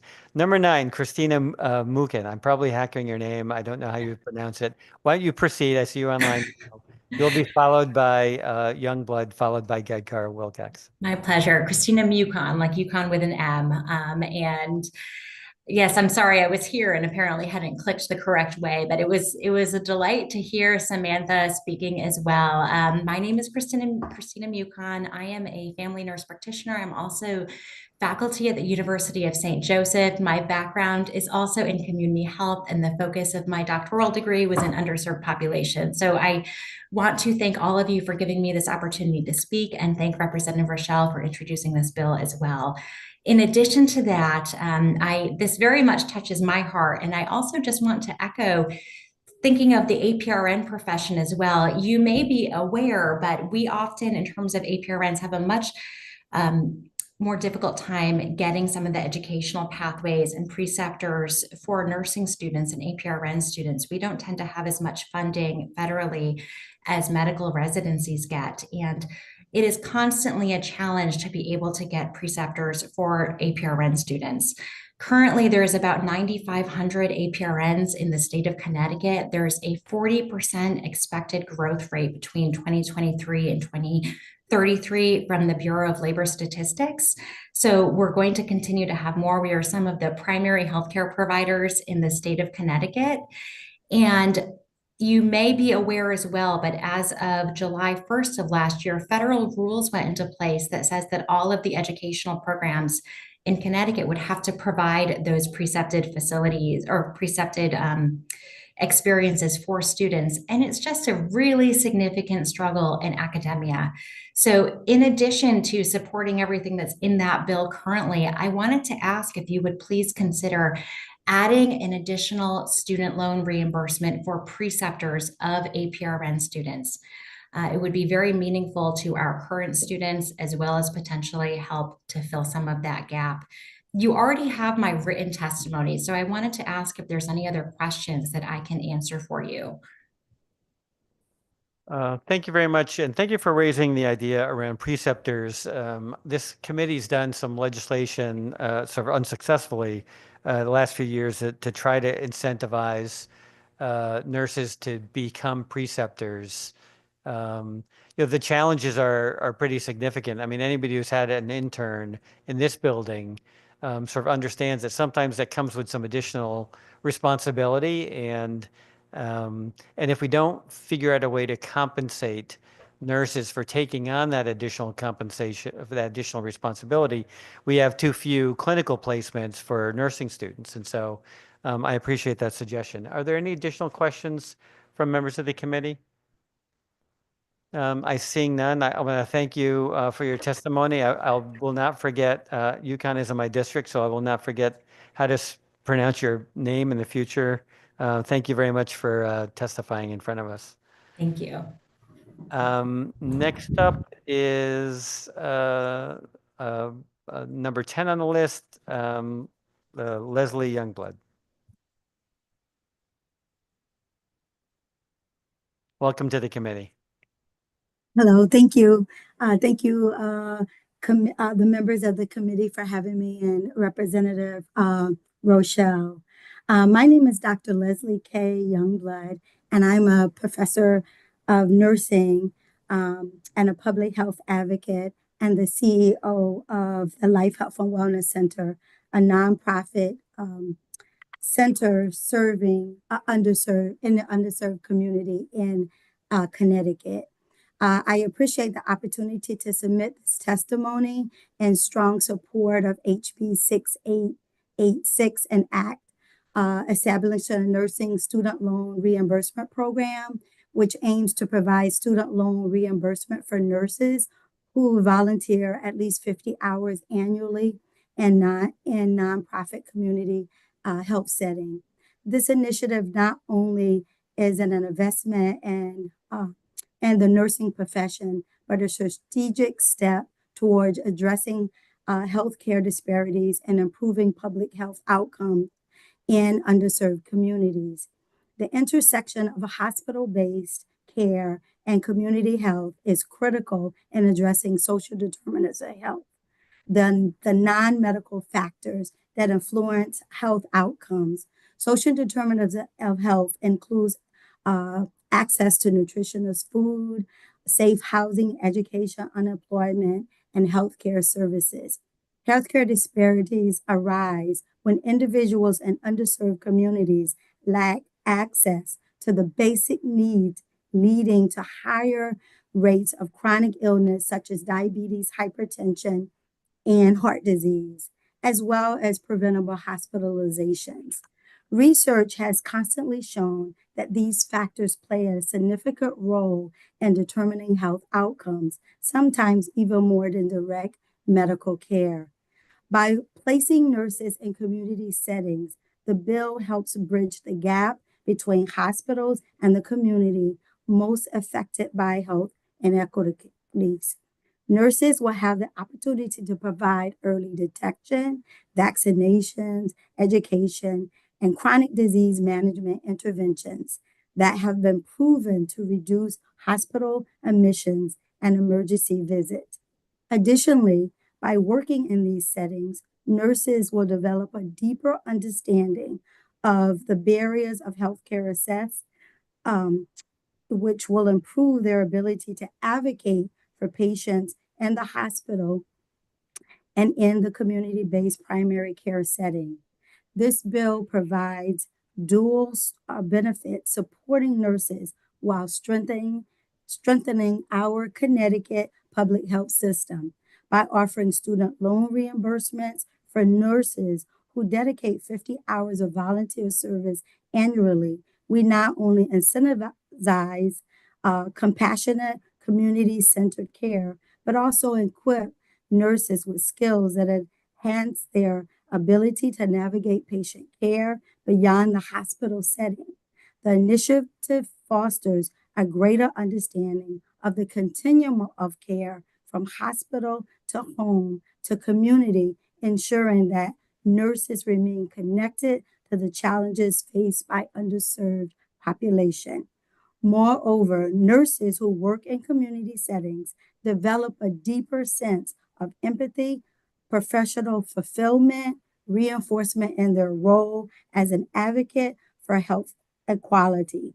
This program will encourage more nurses to engage in primary and preventive care, directly addressing healthcare disparities and fostering trust in healthcare institutions within marginalized communities. It also offers financial relief, easing the burden of student loans while reinforcing the core values of service and compassion that define the nursing profession.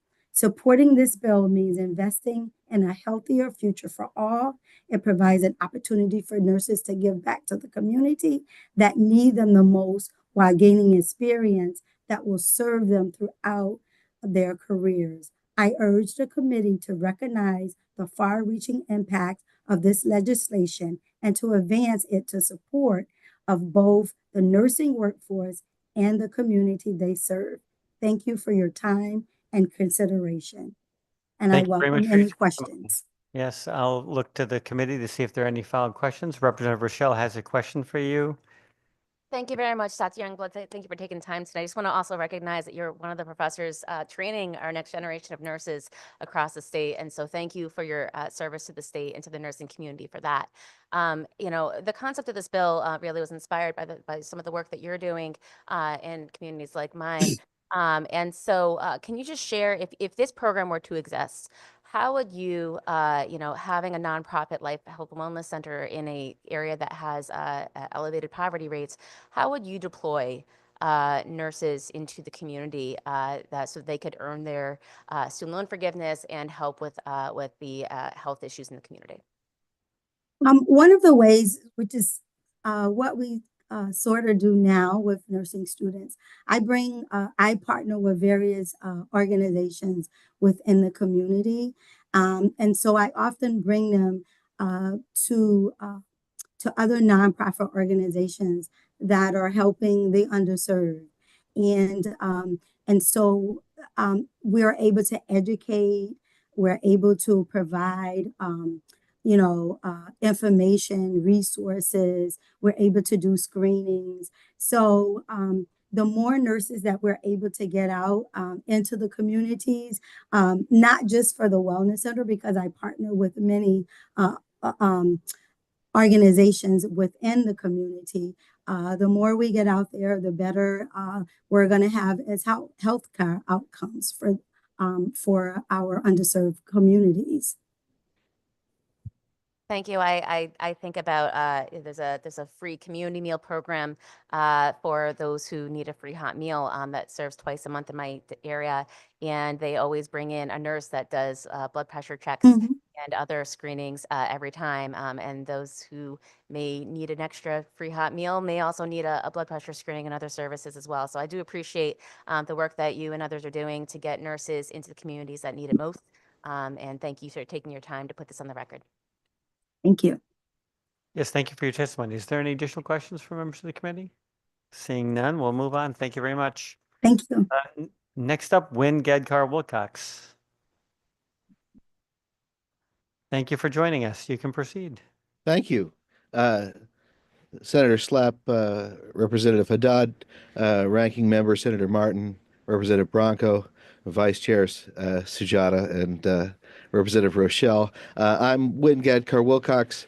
I am the chair of the Department of History, Philosophy, and World Perspectives at Western Connecticut State University, where I'm professor of history, and I'm also the legislative committee chair of the CSU AAUP, which serves about 3,000 faculty in the 4 comprehensive regional state universities. And I'm here to comment on House Bill 6887. And to say, first of all, that obviously we do not condone Chancellor Chang's taking of funds for moving expenses when he still lives in New York, or using purchasing cards for lavish dinners. And we're gratified to hear that he accepts responsibility and is paying them back. As a brief note of clarification, I want to clarify that as far as I know, none of the faculty at the 4 state universities have had a vote of no confidence against the chancellor. That vote was held by the faculty at the community college system. And insofar as it seems like the 4 state universities are getting buried in this conversation at several levels, I want to highlight that that's the case. I have 2 concerns. The first concerns the bill itself, and the second concerns the false narrative that the bill seems to perpetuate. In terms of the bill itself, I just want to make sure that faculty and staff are not punished for actions taken by upper administration. Individual faculty do not have purchasing cards, but departments and schools do. And I can see a real scenario occurring next fall in which my students find me photocopying things at Staples and buying pens and supplies because we have a purchasing card for supplies. And when my students ask me why I'm doing this, I'm going to tell them that because we had an effective $140 million cut because of a lack of ARPA funding, there's one part-time person in our fiscal affairs office, and there's a 6-month delay in our purchasing orders, and that therefore, if I don't go purchase everything for myself, given the lack of P cards or the extensive procedures that are involved in using them, then nobody in my department will have any supplies.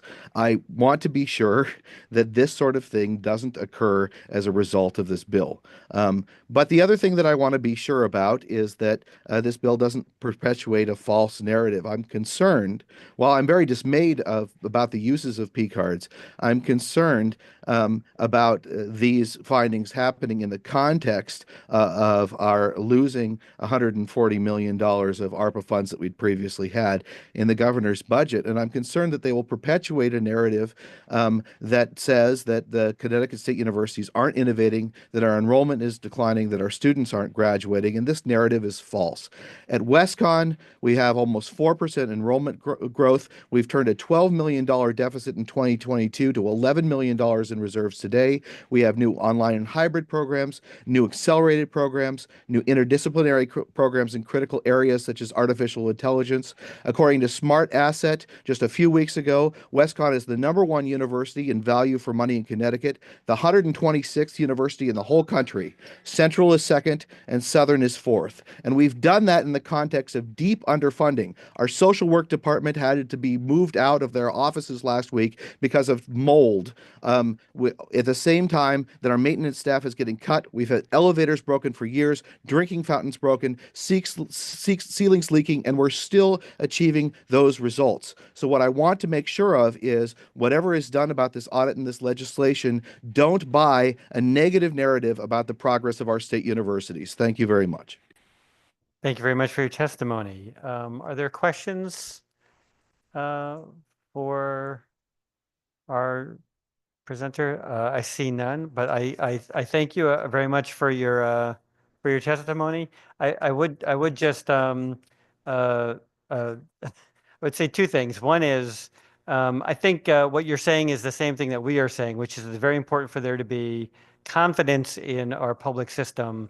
I think that increased accountability so that we don't see stories like we saw on the front page of all of our major media in the fall will only help to ensure that we are concentrating on the good things that are happening at our public universities, much of which is the result of the hard work of the faculty. And so I appreciate your comments.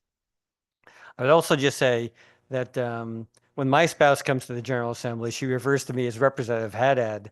What you do at your home, I guess, and here in the Capitol is up to you. But Senator Gadkar Wilcox might, I won't speak for her, but she might think that you might be a little bit too familiar when you come here and address her as Sujata. But we'll see. Thank you very much for your testimony, and I appreciate you taking the time to be with us today. Next up on the agenda is Seth Freeman, followed by Jenna Grassa.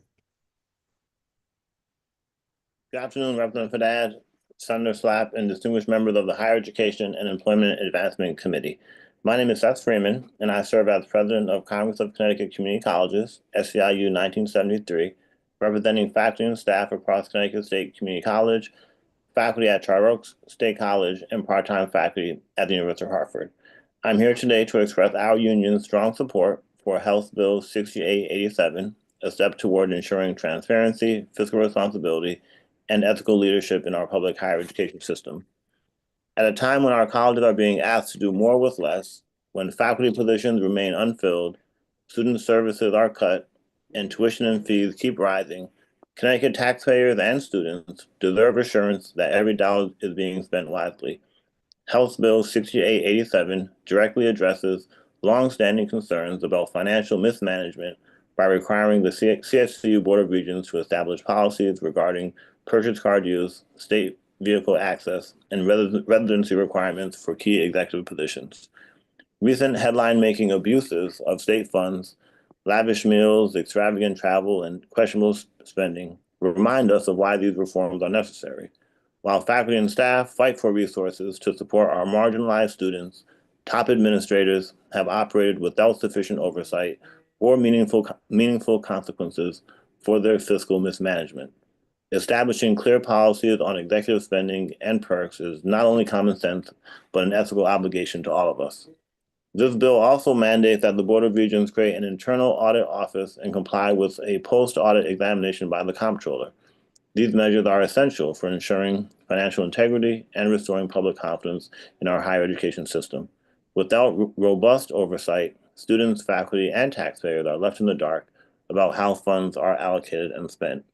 Finally, requiring all constituent units, including the CSCU system office, to submit data to the comptroller is another needed step. HB 6887 is not just a bureaucratic fix, it's a commitment to ethical governance, transparency, and the responsible use of public funds. It's about ensuring that Connecticut's public higher education system serves our students, not executive perks and backroom deals. I urge this committee to pass House Bill 6887 and take this necessary step toward restoring fiscal accountability and public trust. Secondarily, our union is also in support of House Bill 1260, an act expanding manufacturing workforce training opportunities for women. Women remain underrepresented in Connecticut's manufacturing sector, often facing systemic barriers to entry, including a lack of awareness about available financial aid, training programs, and career opportunities. Furthermore, this bill aligns with the larger goal of strengthening our state's workforce development pipeline, ensuring that every individual who seeks training, especially in fields where women are historically underrepresented, have the resources, guidance, and support necessary to succeed. Thank you, committee members, for your hard work, and I welcome any questions. Thank you very much for your testimony. Are there any questions? Seeing none, thank you very much for offering your perspective and that of your organization. We appreciate you taking the time to speak to us. Next up is Jenna Grasso. She'll be followed by, I'm guessing, Kimberly Sandor. I don't see any other folks online, but Jenna Grasso is here and you can proceed.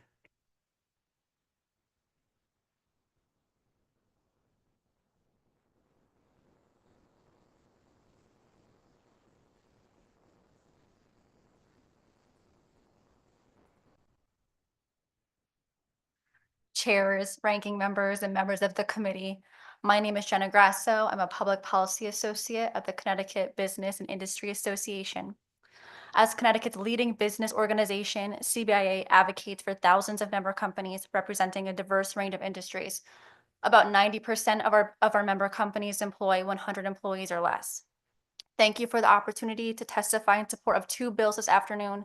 House Bill 6884, an act expanding tax credits for student loan payments to include pass-through entities, and Senate Bill 1260, an act expanding manufacturing workforce training for women. With over 75 job openings across the state, every tool available to attract and retain talent is crucial to help our state's economy grow and to support our labor force.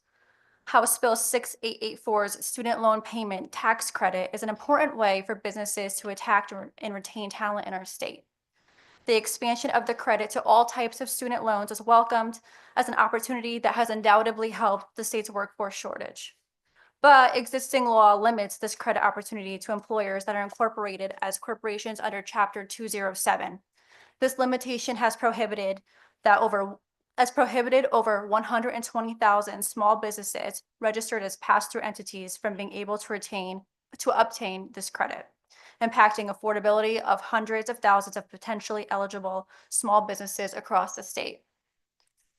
CBIA supports House Bill 6884's extension of this credit to owners of pass-through entities through the extension of the credit income tax filers under Chapter 229.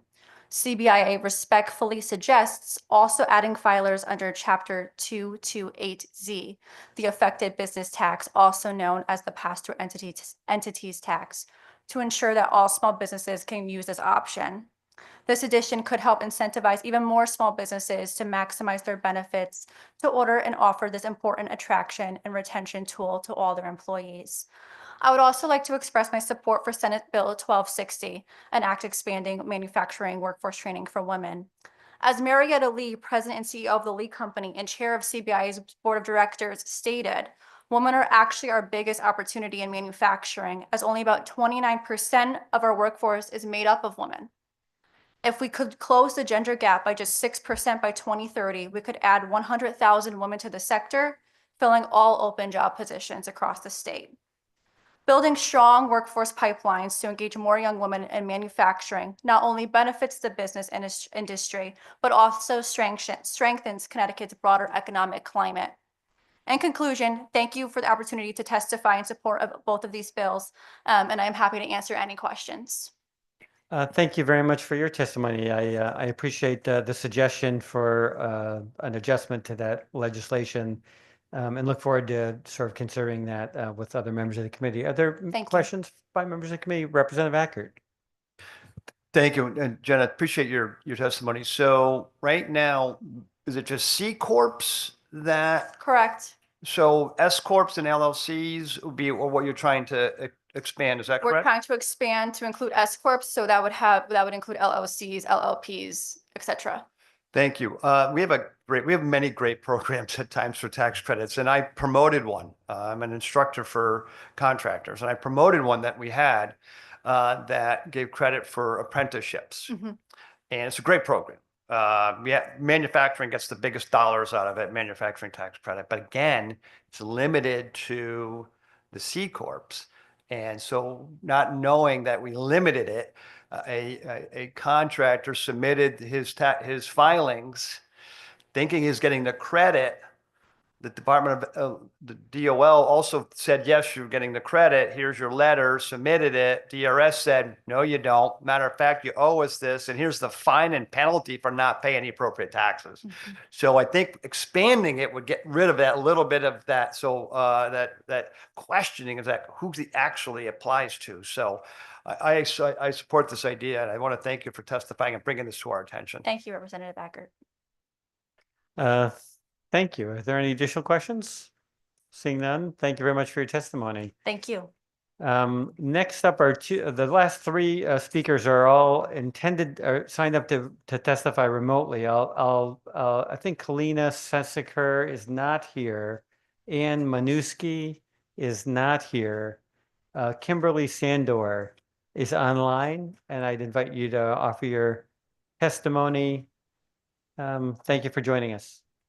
Thank you, and good afternoon, Senator Slapp, Representative Hadid, Senator Martin, Representative Bronco, Senator Gadkar-Wilcox, Representative Rochelle, and members of the Higher Education Committee. Thank you for the opportunity to provide testimony in support of House Bill 6886, an act establishing a nursing student loan reimbursement program. My name is Kimberly Sandor. I'm the Executive Director of the Connecticut Nurses Association, and we work to represent the nurses in Connecticut across all specialty areas and practice settings. I kind of have it easy following Dr. Youngblood and Samantha. They've covered so much of the wonderful positive benefits and outcomes that could come from this program. I'm not going to repeat it. I think I've said it in my written testimony that you have as well, but I just strongly echo their words as the importance of this, not only for, the nurse, but for the community and the organizations that they would be working from. Personally, I benefited from a federal loan repayment program when I came out of my APRN program. Is called the National Health Service Corps, and it's been a highlight of my career and has influenced every single bit of my clinical and professional work since that time, whether it's now working in policy and practice, and I also continue to work in the Head Start programs, elevating health, safety, and wellness. I would like to just highlight some items I put in my written testimony about ways to ensure this truly gets implemented in the impactful way we hope it does. And that's one, making sure awareness, right? I really want to be part of making sure the word gets out and folks know that this opportunity is there and how they can move forward and they have the appropriate support. It's not hidden on a website. They don't have to go through 10 layers to find it. It's been a problem with other things, and we just really want it to be accessible. The other part is tax-free. I don't know how to make that work, everybody, but if you're going to get $5,000 as a reimbursement towards that, how do we ensure it's not taxable? Would really love to be sure that that's clear to the students and clearly articulated. And then the last piece is really transparency. It sounds like you put in the 50 hours and then you do the reimbursement and maybe some kind of a contractual agreement or something, but I would hate for the situation to arise where you have a lot of nurses participating in this and then not being able to get any sort of a reimbursement, as it was noted as like first come, first serve. So like to get your 50 hours the first week in January, how does that really play out on the front lines? I would just like there to be a little bit more detail in there to really ensure that it's a positive experience. We want this to be a positive experience for everybody, and we really want the win-win to come in at that outcome. So thank you so much for proposing this. We're really excited. I hope you're excited too about all the wonderful things it can do for Connecticut, for our workforce, and for our communities.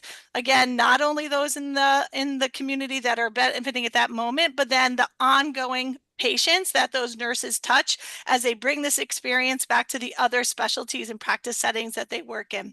We're happy to be of assistance and to work with you and help get the word out and do what we can to make sure this is a successful program. So thank you all so much. Thank you very much for your testimony. Senator Slapp has a question for you. Sure. Thank you. Thanks for what you do. My mother was a nurse, and so I'm indebted to nurses. And she was a single mom, and that's the reason I mentioned this is relates to my question. Do you think the 50-hour requirement is necessary? I mean, you're talking about nurses who are already working really hard. Why? Well, I'm just wondering what you think of the 50 hours. Is that kind of linchpin of the legislation? Needed, not needed? What do you think? Yeah. Wow, I don't know. I don't know, Senator Slab. That was you getting me on the spot here. I think there's a lot of different ways we can go through, loan reimbursement, loan payment programs. If you're just going to say give every nurse $5,000 for working and doing the work they do, I would applaud that 100%. 50 hours versus 20 hours, I don't know that I would mince that. I think any experience in that space is meaningful and impactful. So I don't know. I'm fumbling for words here. It wasn't something I'd really given much thought. I'm happy to get back to you. No worries. No, I appreciate your you rolling with it, and thanks again for all you do. Thanks, Mr. Chair. Thank you. Thank you. There's another question from Representative Paris. Thank you so much, Representative Haddad. Mr. Chair, I appreciate it. Kimberly, thank you for your testimony. We certainly do appreciate it, and we echo the sentiments of Senator Slapp. We do appreciate the work that you do.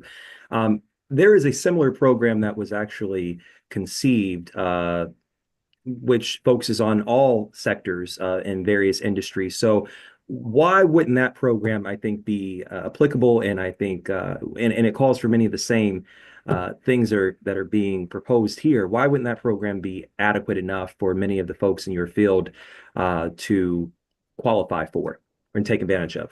Yeah, can you give me a little more detail on the program? You mean it's a 50-hour loan reimbursement kind of a space? Yes, ma'am, that's correct. Yeah. Yeah, I think I don't know if that specifies, as clear, this is very defined, what industry or, organization, nonprofit working in those spaces. It's very defined. I think that it's well defined. I don't know that it is bigger or smaller than what's already being proposed, but anything that really encourages health professionals to serve in these spaces. They may already be serving. We have parish nurses that are working in their churches for free all the time, providing services. And this would be a great thing to connect with them on. We have nurses that go to health fairs. Our foundation has nurses that often show up and do health fairs and go to community kitchen to do this type of service and work. And it's a wonderful opportunity to then, be supported with, as they are doing it, as a service to support their financial challenges with paying back school loans. We all know it takes years and years to pay back those school loans. It's not just for the new graduate, but any nurse along that continuum of paying back their school loans could participate or may already be doing activities that would qualify. So anything in that space, I think is wonderful. I certainly, if I might, Mr. Chair, I certainly do agree with you, Kimberly, and I don't think I'll pay back my loans until my great-great-grandchildren are born. But I certainly just want to say to you that I do know that many organizations are obviously hopeful for more volunteers to become involved with their organizations by doing the community service work. I think the only thing is if we have other things on the books, I would hope that we would not be duplicative and that we would find more ways to get more information out about programs that do already exist and can help so many in this industry. But we do appreciate your efforts and are grateful for your testimony today. Thank you, Mr. Chair. I appreciate the. Thank you. Thank you, Representative Paris, and thank you for your testimony. Are there any additional questions? I don't see any additional questions, and so we will conclude the public hearing. I just for the few members that are left, I know there's others who are listening online. I think the next meeting is really an informational forum, which I think is at Thursday at 2:00 with the Office of Workforce Strategy. After that, I would ask that members hold the mid to late morning on next Tuesday, the 18th. We are likely to have a meeting that is the last meeting where we can raise concepts to consider this year. The leadership of the committee will be looking to have a screening later this week on Thursday or Friday in preparation for that meeting on Tuesday. So thank you very much for joining us. If you've hung in here this long, you get the added benefit of getting those quick updates. Your colleagues will just learn about it in their email, I guess. Thank you very much, and thanks. We'll see you on Thursday at the informational forum.